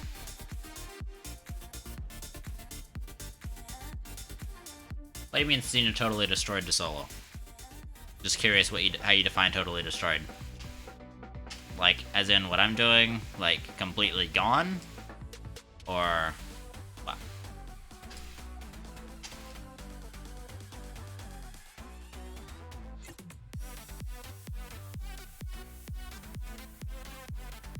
And another guy crazily trying to do Novus on Xbox, but their file corrupted. Ah, rip. Yeah, see, I have 4 more. I just wasn't paying attention. Yeah, I think this might be a record. Yeah, but if somebody else has destroyed the solo already completely, that would make this not quite a record. Not sure exactly. What do you mean by a totally destroyed the solo? Like everything destroyed except for the gateways, and how did they do it? Did they do it in creative mode or adventure mode?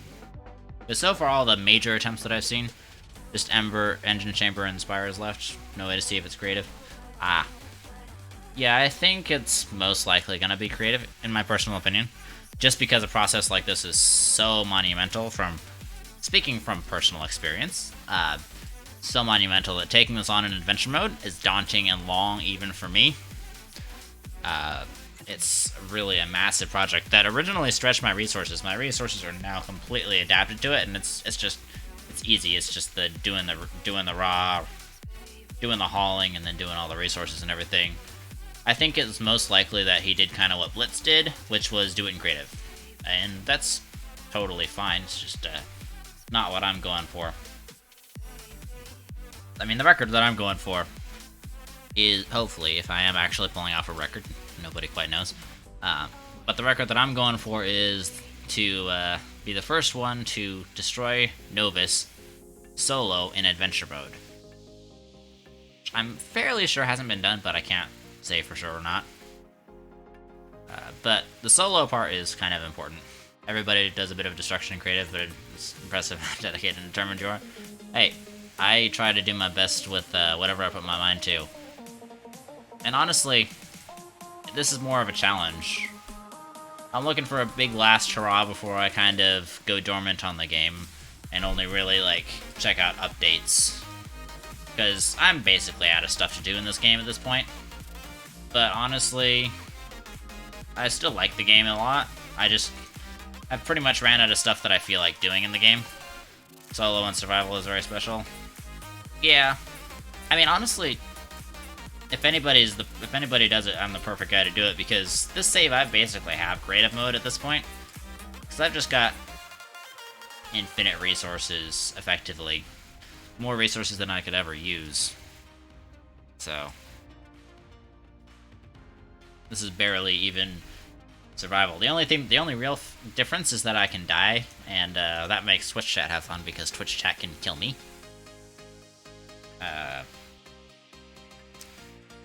Off we go. Off we go. The antithesis of how you play. Yeah, I noticed you typically play in creative, but honestly, with what you do, it's totally understandable. Because, like, farming up all the resources to do that music stuff really is something I would not find at all fun, because you have to get so many different resources. I'm sure I'm probably the most uniquely equipped adventure player to do it. Not to brag or anything, but that's just kind of how my save is. But it's not something that I would find fun to gather all the resources to do. You know?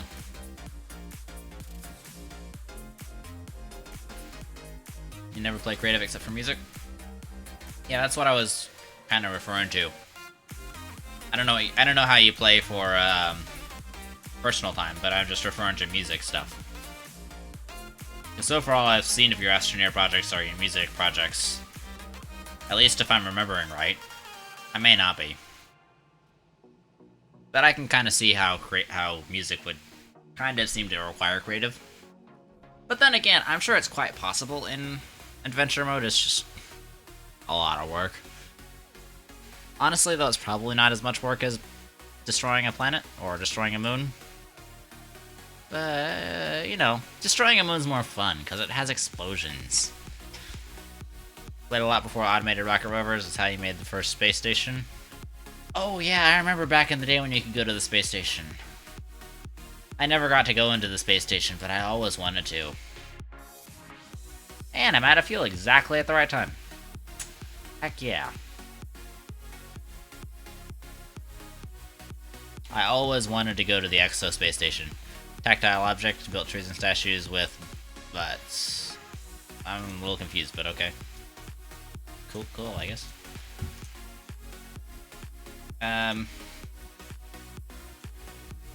going to do a switch out here. This should fill up exactly 3. And this is looking much more along the lines of where it should fill up exactly 3.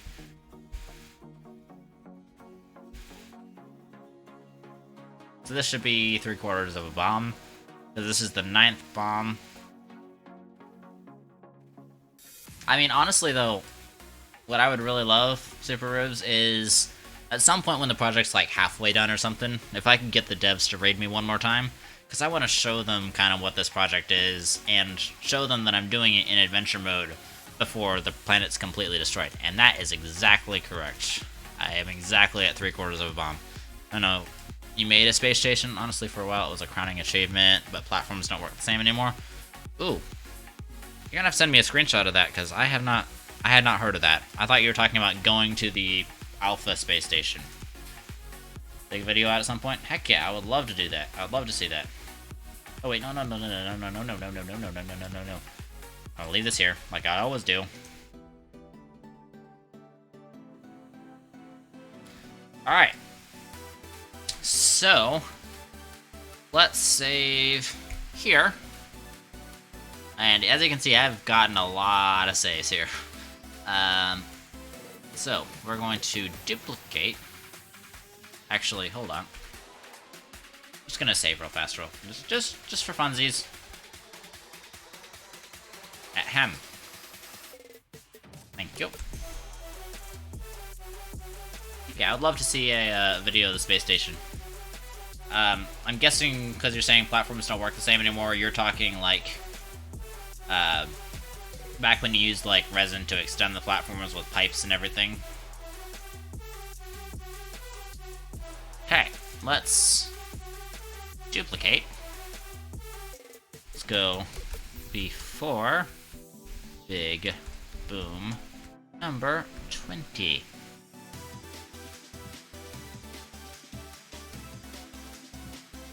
Confirm.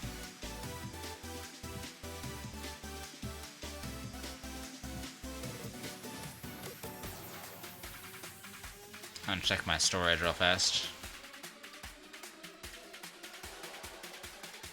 Ugh, not doing great.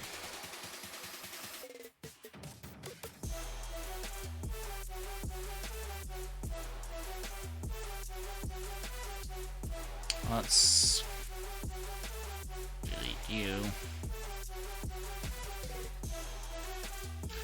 Alright. I clicked confirm before. Why are you not doing anything? Okay, now it's unfrozen again. Let's wait to see if it does anything.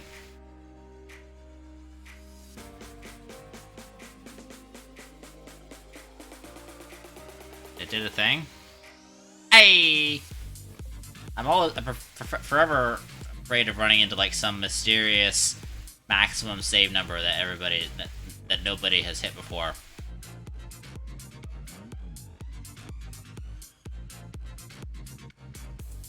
Because according to my calculations, it should take let's go. It should take about 72 total rounds of detonations, which is interesting because that's exactly the same number of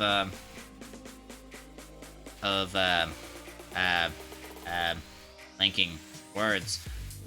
Same number of atmospheric condensers. There we go. Atmospheric condensers that I have running to power all this hydrogen. Anyway, so now we've got our save. Now we get to do the big bangs. And, Super Ribs, are you, on Dixper? Because I'm gonna pull up Dixper. Let's go. Let's see. Let's see if I can find you. I do not see you anywhere. If you want to hop on Dixper, at some point.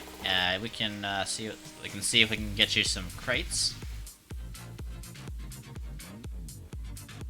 because they usually make stuff a lot more fun. What was I doing?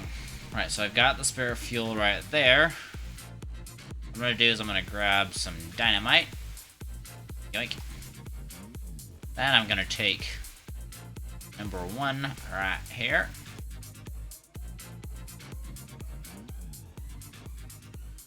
And we're going to scooch this over and blow it up.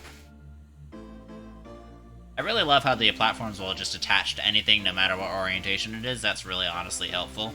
It's like sticky bombs. Sticky bomb! Alright, headed off into the void. Void.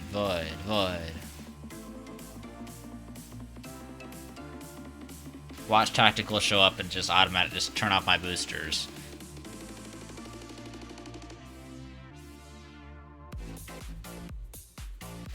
Alright, let's lose some height here. Alright. So right about here, we kind of want to destroy some of this terrain that's jutting out here, because we don't like terrain spikes. We just don't like Novus in general, let's be honest. We're out here to destroy Novus, so let's just be honest that we're out here to destroy Novus. Ah! I can't see. When I get inside those bombs, I can't see a blame thing. Ooh, there's a spot to stand right here. Awesome.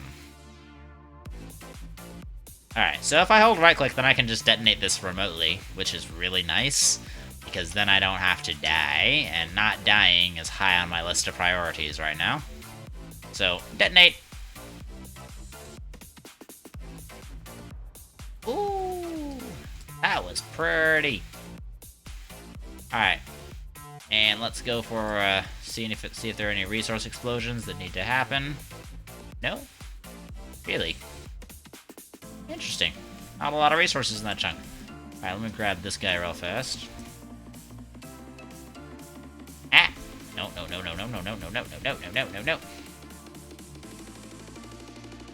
Little tiny bit of floating terrain. Nothing too bad.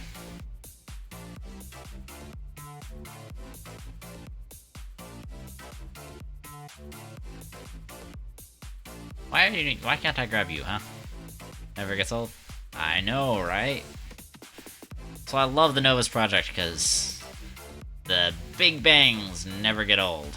Bringing a whole new term to the meaning Big Bang.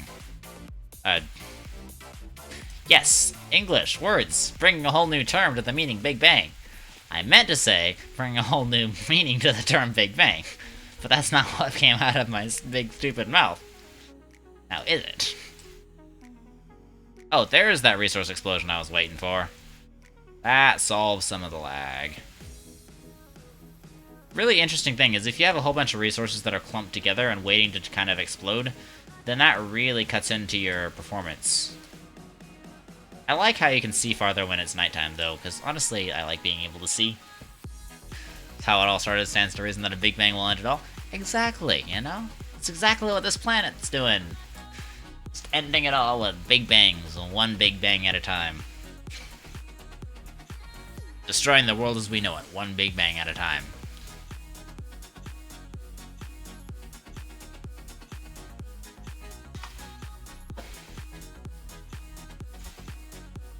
Alright.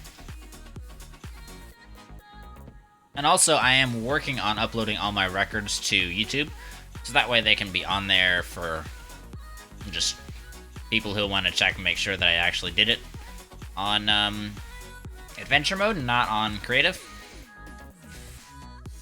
But it takes a while to upload all that stuff because we're talking like 10 gigabytes at a time. Big files, like 6-hour streams, you know? Let's see. And I mean, I'm actually kind of running a little bit slow for normal. Normally by this time I have the detonation done. I'm gonna...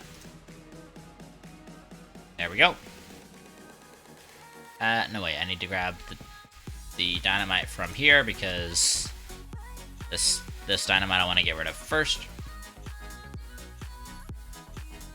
By the way, I'm pretty sure that the QTRTGs were removed as a reward from the event partway through, because it used to say on the wiki that they were part of an event, the event rewards, and then it stopped saying it on the wiki, and then I did actually get 2 QTRTGs from the event, but I was unable to get any more from the event when I did it like close to the end. I farmed up like 2,000 scrap and sent it all through all at once, and I got like 15 or 20 rewards at once, and never got any QTRTGs out of it. Got a whole bunch of useless TNT though, so I'm pretty sure they removed it, which is kind of sad. Anyway, bomb number 2. Off we go. Actually, I'm gonna take extra hydrazine, because if I blow up, I'm just dead anyway, and I might as well have the range.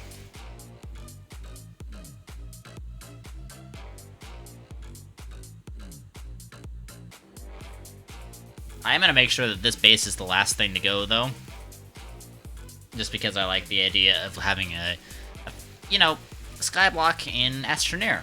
Isn't that cool, huh? See, now I can actually see the other side of the crater because it's nighttime.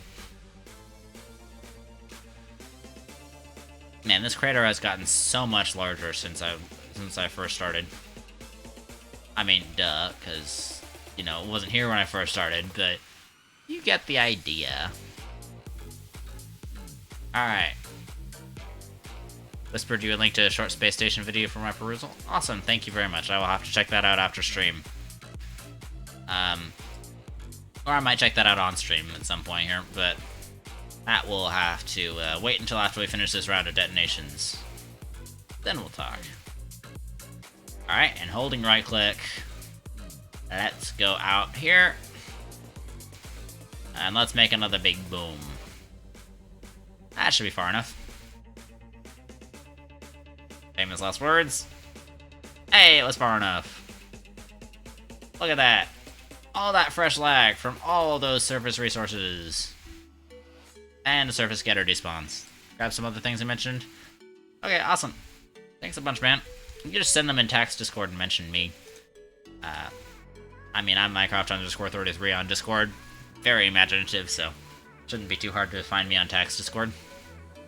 I mean, I do have my own Discord, but, it's pretty quiet. Not a lot of people join it.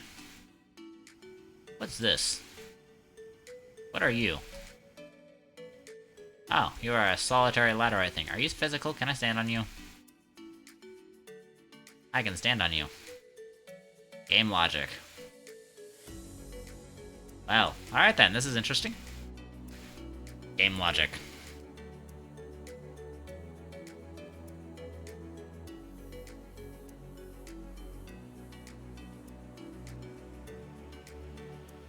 And up we go. And we turn a little bit because I'm off course slightly. There we go. Yeah, game logic. This game sometimes, man. I really wish that the resources would float less. Laterite ledge. Yeah, sure, go for it. Laterite ledge it is. That's a super name for it. And there we go. Alright, on to the next one. Wait a second. I keep going to my TNT station that automatically prints more TNT, but I need to go to this thing first. Also, rivs. Something that I wanted to see if you could help me figure out is if I go to this thing and then I'll click off a dynamite, and then the printer will print 2 instead of 1, because it'll, by the time it's printing this one, then this guy will have already put out another nugget of explosive powder, and it's really not a big problem, but I'm just kind of wondering if there's a fix for that. You know what I mean?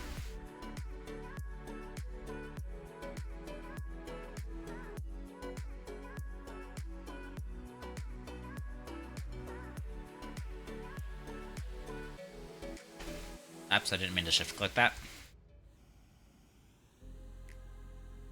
Alright, let's find some place for this bomb to go.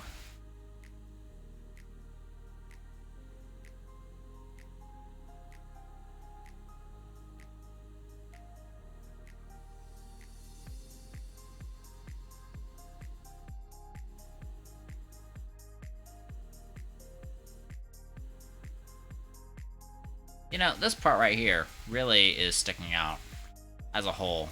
I'm gonna get rid of it. How did I take fall damage from that? I was moving slowly. Alright. Boom shakalaka.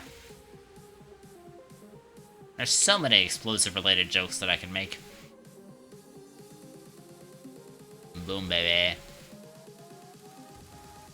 Whee! Oh, nice. I made a nice big crater. I love physics range. Without physics range, this would probably be a lot more of a frustrating project to recover these bombs.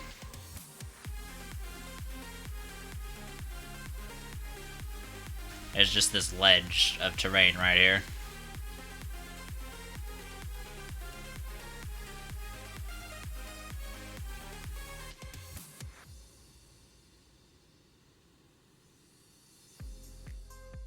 And all that stuff is sticking out, so the crater will look nicer with that. There's more than a few things about automation that I'm sure they never expected people to do. I trust you to find another one. Not sure how you get around that. Extra science is definitely trial and error. Yeah. I think what I would do is I'd have to get a pulse generator. You know what a pulse... Have you ever made Portal 2 logic stuff? I'm not sure if you know of that, but Portal 2 logic, really complicated. I actually made a fully automatic analog computer in Portal 2 in the game. And one thing that we had a pulse generator was there were some things that like took like a microsecond to activate, and so take for example there's a laser that goes like right here. Hold on one second. Let me turn on the old auto clicker to make a point. Okay, so let's say that right here there was a laser that's just going right here, starting here, and then it just goes here. And right across it, there's this ramp. So the ramp takes time to go from the down position to the up position. So what the laser does is there's a laser source right here. There's a laser receiver right here. The laser receiver powers the ramp. So the laser is kind of like, say, halfway up the wall, and the ramp will get in the way of it, but the laser activates immediately, but the ramp takes a second or so to get in front of the laser. So what that generates is a short pulse right here at the laser receiver, if that kind of makes sense. So that's a pulse generator. So I need to make like a double pulse generator to send an on signal and then an off signal immediately to it, or something like that. But I haven't figured out how to do that quite. So, yeah. I think there is a solution, it's just I haven't figured out like how to do that solution with Astroneer's logic. And I can show you that Portal 2 chamber later on, after I finish this round of detonations. I don't have the original file anymore for it, but I do have the Steam link for it. Alright, let's head over here. Reckon that's a problem for T-Hill? I don't know who T-Hill is, I'm sorry.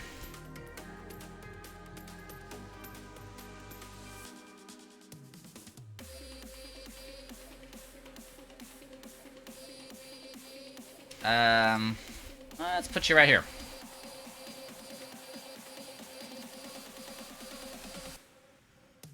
Why did you have alt pushed, huh? There we go.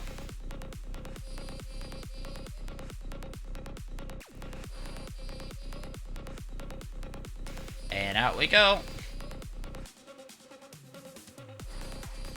Here we go. Ah! Dang it. I was too close. Oh well, my body ends up in the core.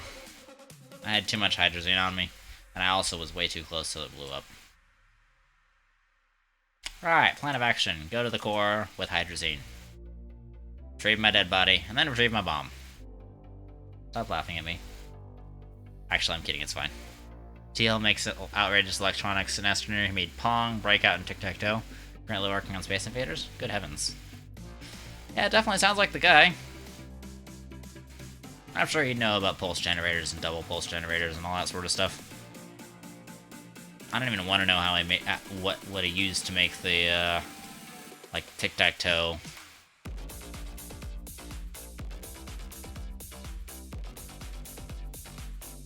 Alright, let's go retrieve my dead body.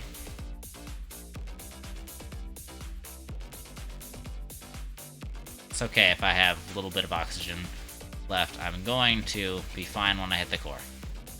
Alright, where'd my body go? How's it been? Oh, hey, Alex. How you doing, dude? It's been great. I've been having a little less time to stream recently, but that's, you know, it is what it is. Please tell me my dead body shows up. It does. Where is it? It says I'm, like, right underneath it. Makes you feel very stupid. I'm sure he makes everyone feel very stupid just by the fact of how smart he is. Also, Super Ribs. A little bit of obligatory credit here. Alex actually is the one who made my emotes. And my emotes, I really like my emotes. My emotes are these. I think they're pretty cool. And if you do exclamation point emotes, shows you kind of. Alex is the one who did them. He did them in like half an hour over a Discord call, which I was quite impressed with. Oh, apparently it is down here. Oh, there I am. But yeah, Alex, you're amazing. Much love, man. Much appreciation. And on my part, much death. Oh, here I am. Alright. Jetpacks first. I said jetpacks first. Then we'll allow them to go on. And then there, and then there, and then there. Alright, we are back in business, boys. Except I want to move these down because I want the soil up here because I'm an organization freak. But yeah, Alex did an awesome job, and I did a not so awesome job by dying, so I have to go retrieve my bomb.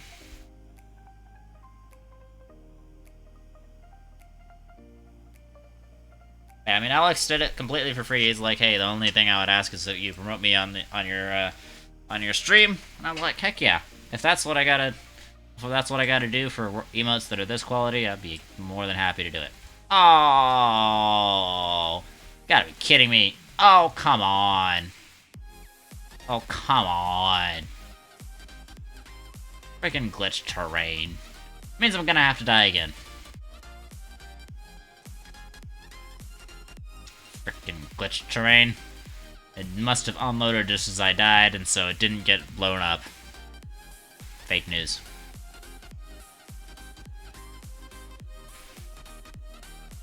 Alright, base is over here. My favorite emote is the heart emote. I use it a lot. So I made it the tier 3 one because... Well, actually I didn't really make it the tier 3 one for any specific reasons, because I kind of just made the emotes.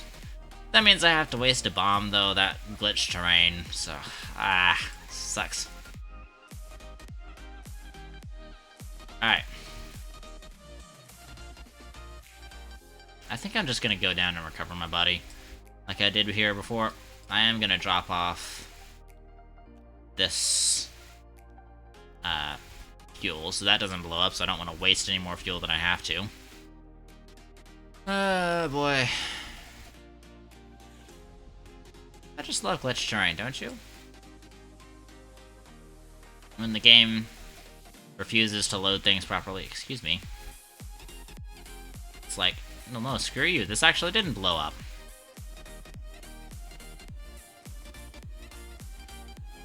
That looks kind of like a dog right there. At least it did from that one perspective. But yeah, Revs, I want to show you some of that Portal 2 logic that I had after I finished this Detonation Round.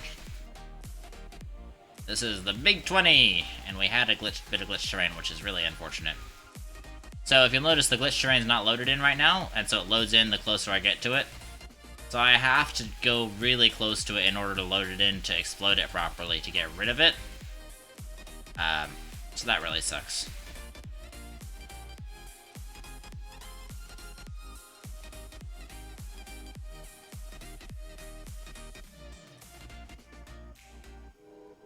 Alright, I think that is... No! Ew! Come back here. Thank you. No! Oh, come on.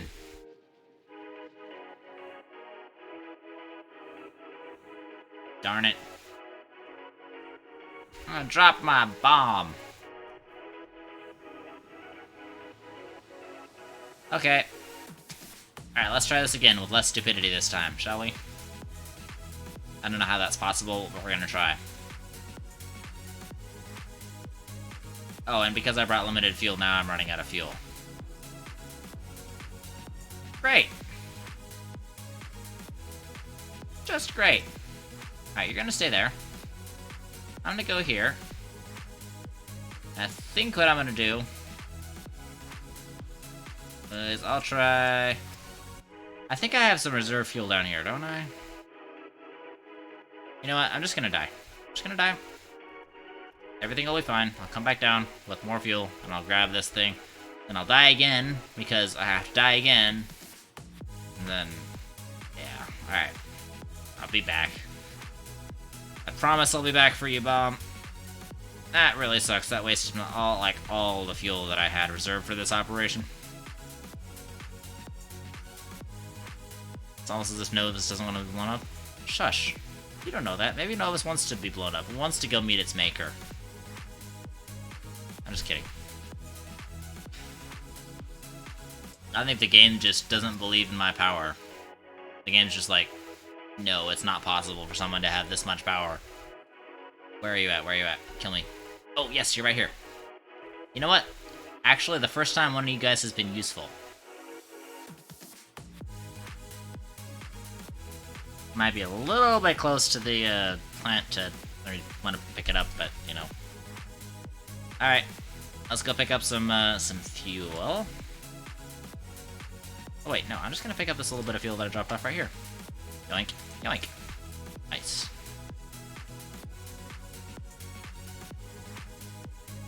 Okay. Well, let's try this again. Oh boy, I forgot to recharge my oxygen before I left. I'm running low.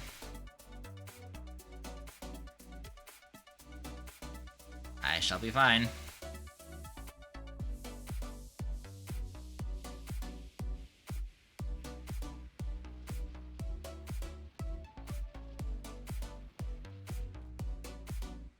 Oh, that was a close one. No.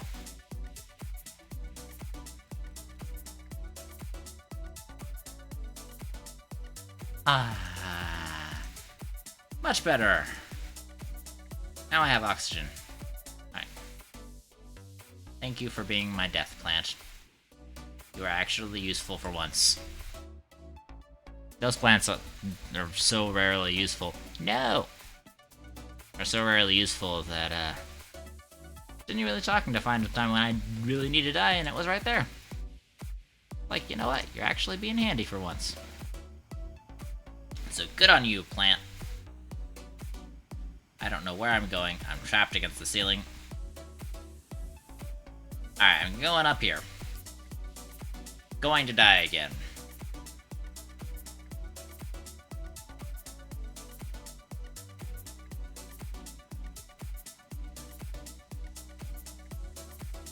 Alright, where is the glitch terrain at?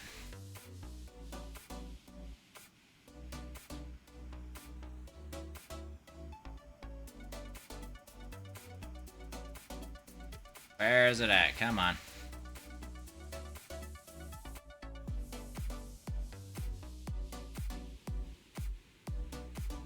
I think it's over here.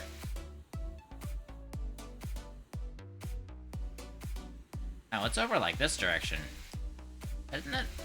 Yeah, it is. Right here.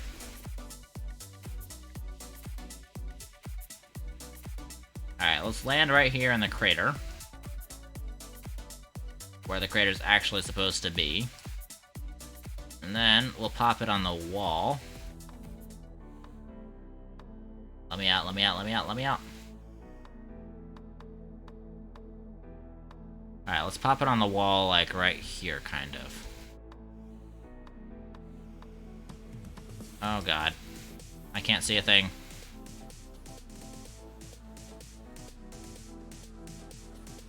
What the heck is happening?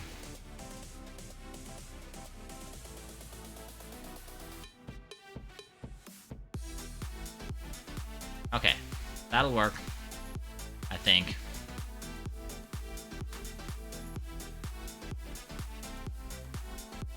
Yes, that'll work just fine.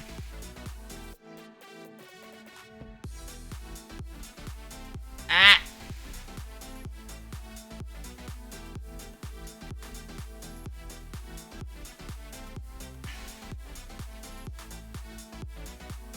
Alright, and then we're gonna make sure that our body falls down into the core. But we're gonna set it off right here. So we'll make sure we're gonna die, but we also make sure the terrain is loaded in.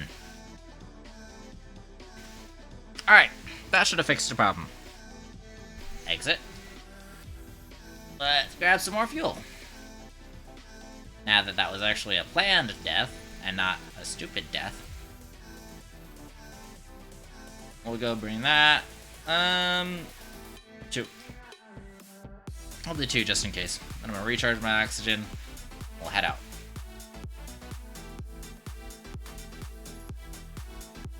And off we go. Oh, by the way, ribs. Something kind of entertaining. There was somebody. It's also problems. If only all problems in life were as easy to solve. I know, right?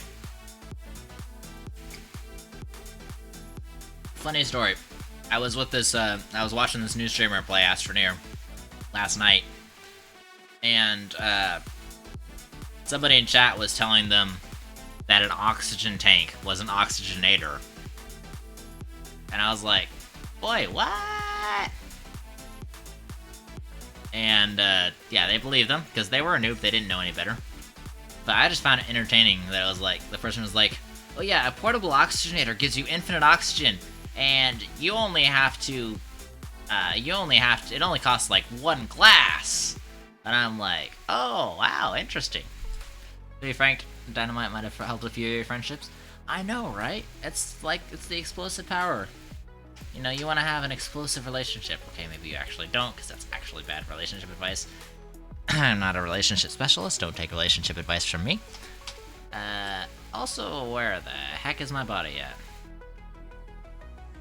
I'm right on top of it, supposedly. Is this it? This is it. It's just hiding under all these resources. Okay, come here and take the stuff and take you. And actually, I'm gonna turn the oxygenator off for a second to recharge, because I'm an OCD guy. I like to have my batteries at full charge. It's also kind of annoying that the oxygenator in the core doesn't charge your oxygen any faster than the normal oxygenator, than the core itself does. Kind of an interesting look at how the game mechanics of oxygen work, but it's kind of annoying too. Alright, now let's take a look at that terrain and see if we got it for sure. And we can take care of whatever we need to with the terrain tool. Yeah, newbie player chat, I either fall on a backseat or otherwise I'm casually answering questions. Yeah, usually what I did, and I learned this with Portal 2, is I figured out how to give answers without giving spoilers. So what I'll do is I'll give the new player enough of a hint to kind of figure it out themselves. So they feel smart, and I feel smart, but they didn't get spoiled in the game. They figured it out themselves. That's something that I see a lot of people get very wrong in the Astroneer community, and it does look like we completely got rid of the glitched terrain, which is amazing. It's amazeballs. But honestly, I don't want to spoil the game for anybody, because I know what it's like. Even though Astroneer arguably doesn't have a story, there is still stuff that can be spoiled. I didn't get quite all of it.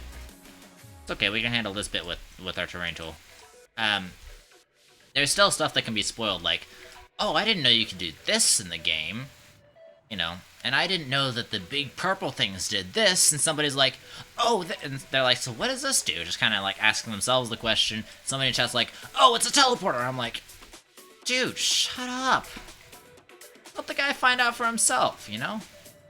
And what I'll do if they're like, what is this? I'll be like, hey, look at that little floating ball in the middle. What does it do?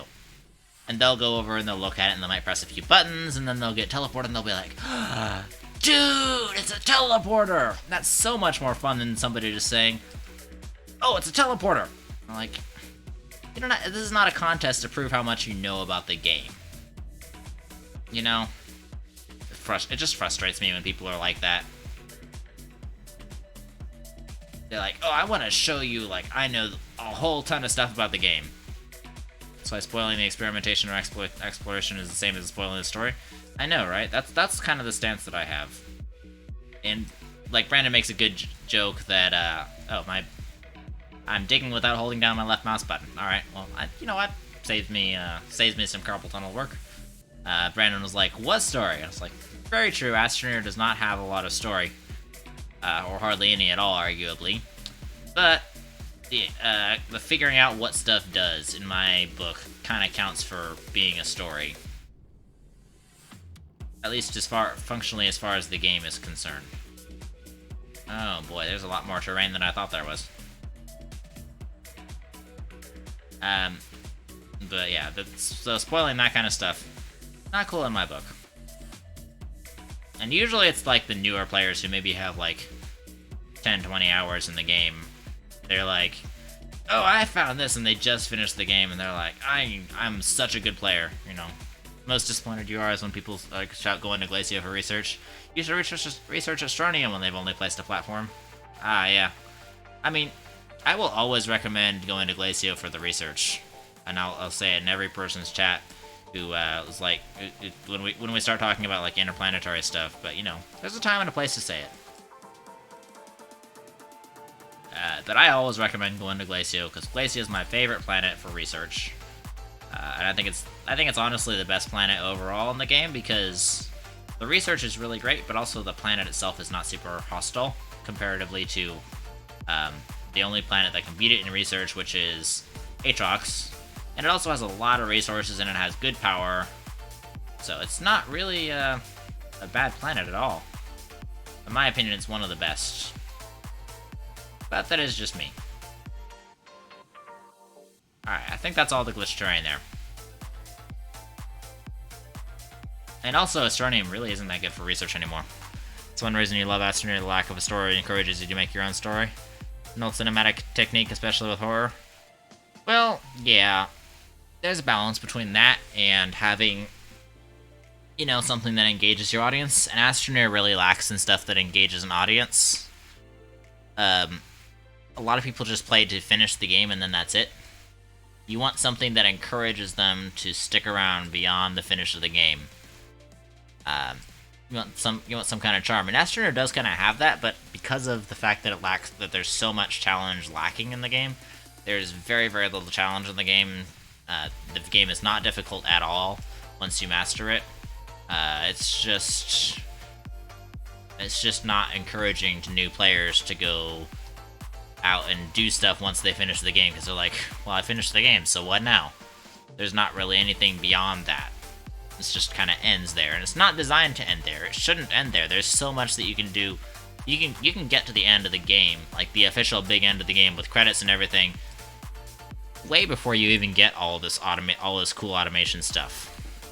You know, there needs to be before the end of the game, there needs to be like some kind of incentive to do this cool automation stuff, to make large quantities of resources, to go out and figure out how to do all this kind of cool stuff before the game ends. Because right now it just feels like a lost opportunity, you know? As much as I like this jutting outcropping of land, I really kind of need to get rid of it. I don't argue that, but it's the unique charm that's the draw. Yeah, the unique charm, the current mission is counterintuitive. Yeah, I'm not a really big fan of the current missions. I think they go through stuff a little bit too fast. if there was a way to hide the missions and unlock them as you went through to discover stuff, then that would be cool. But now it's like immediately discover a gateway. That kind of thing. That was a little bit close, so I'm gonna keep going. Ooh, that was nice. So yeah, I mean, I honestly don't think that the missions were really the best implemented feature, but I'm interested to see how System Era decides to expand on it and further incorporate the feedback of the community with it. I think I'm going to handle this jutting outcrop of land, at least a little bit, with my terrain tool.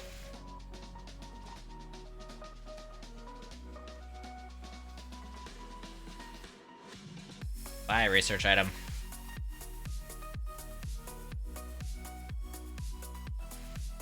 Bye. I think this System Era could have done a better job on it, but since I can't necessarily quantify how System Era could have done a better job on it, I can't like say they need to do X, Y, and Z. I can say a couple of things. I'm not qualified to say much more than that. So I'd mostly hold my tongue on a lot of stuff like that. I mean, if somebody asks, I'll give my opinion, but in general, I try to hold my tongue on that kind of stuff because I'm not qualified to make those kinds of calls. You know? But Astroneers needs some advanced option for advanced players, everything from tooltips to options that might constitute a hard mode of sorts. I think it just needs a hard mode, to be frank. It needs challenge. Astroneer is a challenge-less game right now. The only thing that's really a challenge is like the plants, and those go away after a while. All they really take is just going from a distance and digging them up with your terrain tool. It's not a challenge after a while. It's just a chore. You need something that makes the game really... Like, Minecraft has that very, very signature terrifying first night. And that signature terror when a creeper comes up on you. A lot of games lack that, and a lot of games get that wrong. Astroneer doesn't have that terror that makes you want to work to protect yourself and to build out and to conquer the land. It doesn't have that, hey, there's a whole bunch of stuff that's out there that's really just going to decimate you if you don't build yourself up, you know? That, not necessarily, it doesn't have to be a combat challenge, but that kind of stuff, you know? It's a good example. Minecraft is just a good example of how that motivates you. Mission board is exciting and has the potential for greatness, but the latest edition have made it very easy. Exactly. And then it gives you a whole bunch of free stuff, and it's like, oh, well now this is extra easy. I just feel like Astroneer is stuck on extra easy mode, you know? Yeah, the Minecraft example is not to say that Astroneer needs, like, combat updates or something. Although, let's be real, combat will be pretty darn cool. But the idea of combat is kind of foreign to Astroneer, so the combat whole thing is not going to apply to Astroneer itself. It's just how that motivates the player. To be like, there is something that I need to do in order to survive in this game. In this game, you don't really need to survive. The only real challenge is oxygen. And, yeah, storms were a really good mechanic, in my opinion. They were very frustrating, and they occurred way too often, and they weren't random enough, and they were easy to hide from. But they were a real challenge in the game. It's like, if a storm came up, you just had to hide. And if you were out on if you were out in the terrain, well, you just had to dig yourself a little hole and figure out what was going. Fortunately, I have to play through when you have to make your own challenge. Yeah. And my challenge right now is blowing up the planet. So that's something that's made Astroneer a lot less easy mode for me. That's something that's genuinely stretched my abilities, made me innovate. And I've come up with a devastatingly good system of how to systematically destroy an entire planet. So if you need to build a Death Star, come to me. I got the plans. But, that's something that really... I guess a better example than Minecraft is Dyson Sphere Program. Dyson Sphere Program is an excellent example of a really, really well put together game. I don't know if you've heard of it, But Dyson Sphere program, basically you land as a robot and your mission is to build a Dyson Sphere. And a Dyson Sphere is one of those big old spheres that captures the entire energy of a star. Nice, that was a good bang. Don't take that out of context, and don't say that's what she said. Anyway, Dyson Sphere program, that's a massive, massive project that you have to do. And it really dives deep into the whole automation type thing, like, better than Satisfactory does it. I would say that Dyson Sphere program is actually superior to Satisfactory. Why do we have glitch terrain here? What is wrong with it? What is going on here? I would say Dyson Sphere program is better than Satisfactory in the regards of it makes you really work with the logistics and with limited resources and hauling stuff between planets. If Astroneer imitated Dyson Sphere program a bit more, made a huge goal that you had to do, that you were working towards continually, then that would be something that I would say that's a really good solid addition to the game. That would make the game really much more interesting.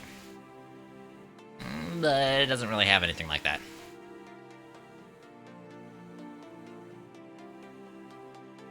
So I think Dyson Sphere program is actually a really good example of what the game could be more like. But none of this is to say that I don't love the current game and that I'm not going to keep playing the current game, because I am, until I finish this project at least. I'm still enjoying the game, and it's still a fun game to play. But the fun I've gotten out of it is the fun I've made. And the point of a game is to encourage people to make their own fun, not to find people who, like me, who will just make their own fun no matter what. I guess. Yeah, I'm gonna have to die because I need to take care of that terrain. That glitch terrain that I found. I remember, that was like from a couple detonations ago. I remember I ran out of bombs and I didn't have the time to deal with it and I forgot about it. So I'm glad I have one more bomb to deal with it.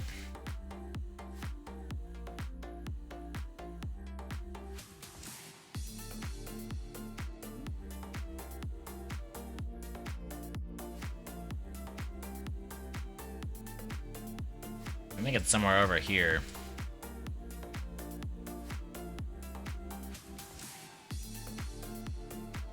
Yeah, this is it.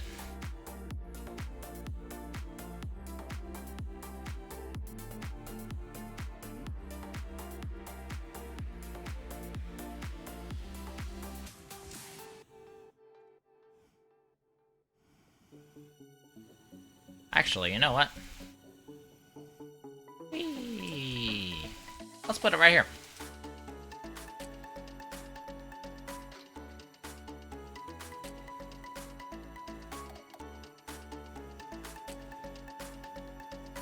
And we'll go so we can fall into the core right about here.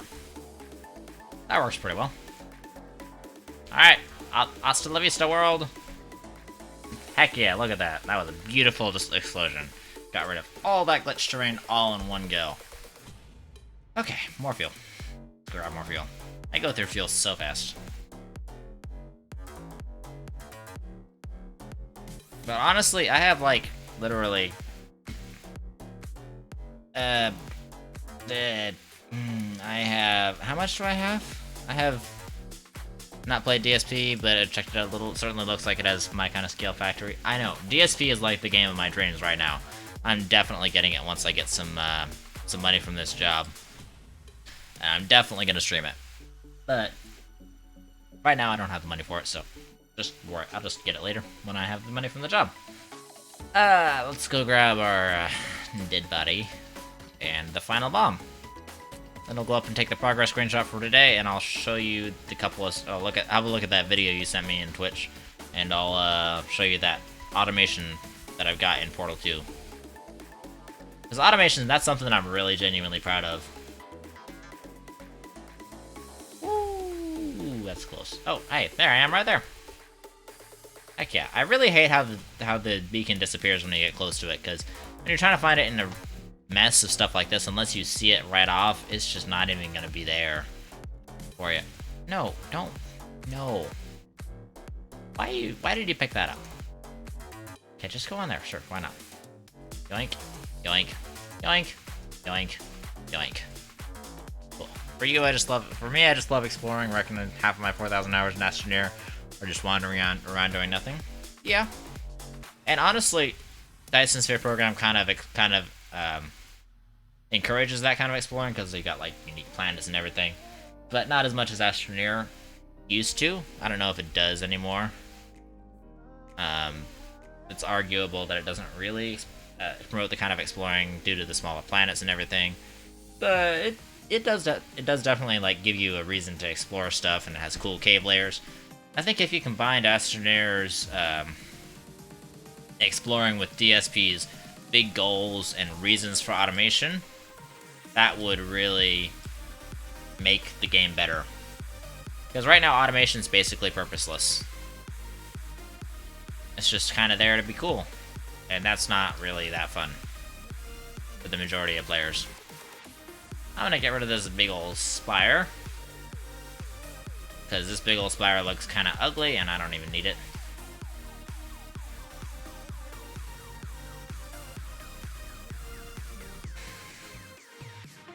I do enjoy, though, the old times in Astroneer where there was oxygen on the ground, and you could literally like walk around the entire planet just using the oxygen on the ground. And that was fun. I understand why that was an unbalanced mechanic and they got rid of it, but it was just kind of fun and a really unique perspective to have oxygen lying on the ground. Weirded people out a little bit, but it was really interesting and really fun, and it really encouraged more exploring early on because people were able to make use of the oxygen on the ground to extend their range, and it resulted in people getting lost and people figuring stuff out. But that's part of the fun of the game. And ironically, that's part of my problem with the compass, because as awesome as this compass is, it's really OP for early game. Early game, you need to get lost. Early game, you need to figure stuff out on your own. Like, there's a lot of skills that you kind of learn about how to work the game when you get lost. You know, it's like, man, I'm lost, it's torturous, but you're glad you went through it because you learned stuff. Don't learn stuff with the compass, it's just easy. It's way too OP? Yeah, it's super amazing for late game players, but it is not great for new players. It's just, like, OP. Honestly, I think that it would be a really great thing. A really awesome use for the missions would be let the missions unlock the compass. Like, one of the last missions, instead of giving you, like, material rewards, let it unlock, like, UI rewards. That would be a really neat idea, don't you think? Like, hey, this is a character upgrade, kind of. Oh, hello. Like, it's kind of a character upgrade where you can just... where's my mouse? There it is. Why wasn't it working? Just like a character upgrade. Hey, if you want to, you can unlock the compass. I think that it would be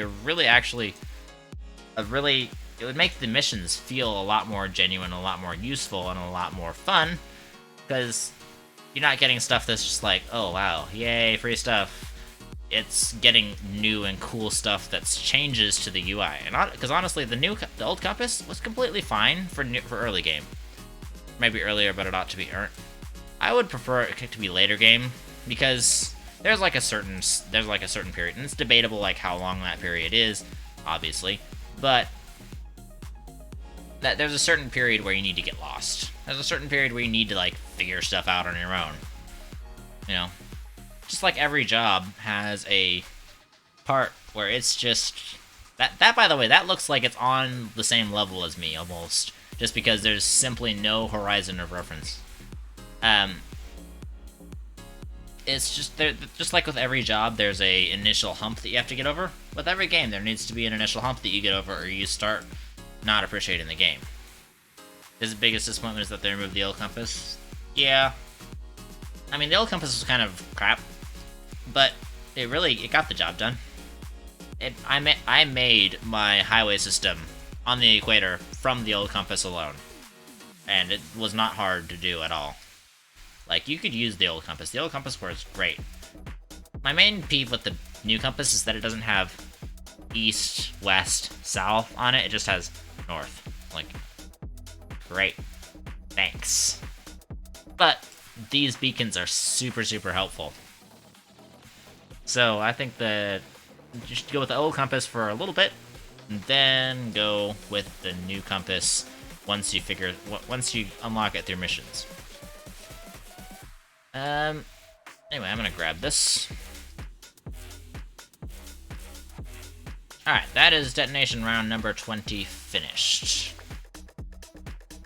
Gonna blast off into orbit and see what we got from as far as update-wise. As far as what it looks like, get a progress screenshot, pop it in my Discord, and we'll see how things go from there.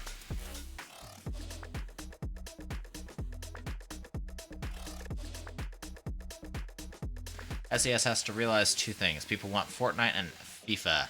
Second, being on Game Pass and frequent sales is not going to get some casual players, but who might not persist. Wait, it's going to get some casual players, but who might not persist. Yeah. They're kind of going... Oh crap, I launched to another planet accidentally. The shuttle got a really nice quality of life upgrade, by the way. Oh wow, look at that. We did actually kind of flatten out the curve of the crater, so that actually kind of makes a difference in the orbital view. I'm gonna have to wait till like nighttime, though. I'll go back down. I mean, honestly, in my opinion, though, they just need to realize that they've done a really great job of making a game that's easy, but people don't want a game that's easy. People want a game that they can feel good at. There's a very subtle difference between a game that's easy and a game that people can feel good at. A game that is easy is a game that doesn't really have any significant challenges. It's very easy for people to feel good at, so they feel good at it in the beginning, after the initial, like, oh my gosh, what the heck is going on? Then they feel good at it, and then they get bored because they're feeling good at it for too long. You can only feel good at something for a certain amount of time before you really start to get complacent. Alright, let's launch again. Screenshots are much better in the night. Oh yeah, we made a big old dent there. That was a jut out earlier today. Oh. The entire crater is still, like, in sunlight. Slowly revealing itself. Oh. I can't even load in the entire crater right now. That's actually pretty cool.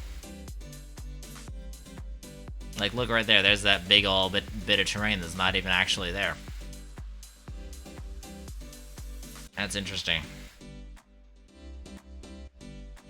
I wonder if this will look like it has any terrain without the when I'm completely done. Okay, I'll have to land down. I'm gonna have to launch from inside the core because that usually results in good enough stuff for screenshots. Yeah, it is really cool.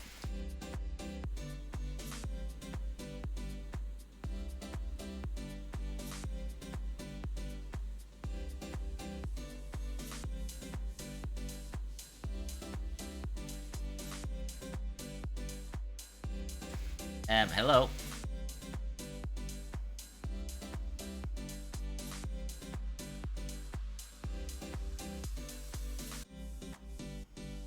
Why did the shuttle pause? Let me look up.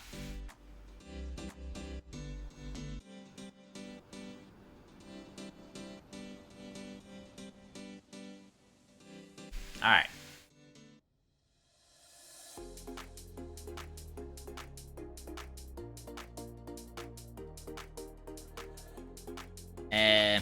This is kind of awkward. Actually, you know what's loaded in, so we'll be fine.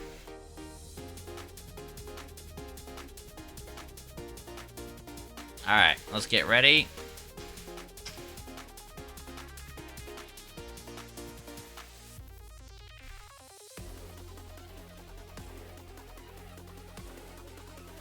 Stop clicking. Okay. Ah, crap, I missed the window. Gosh dang it. I was trying to turn off my auto clicker, and I missed the window.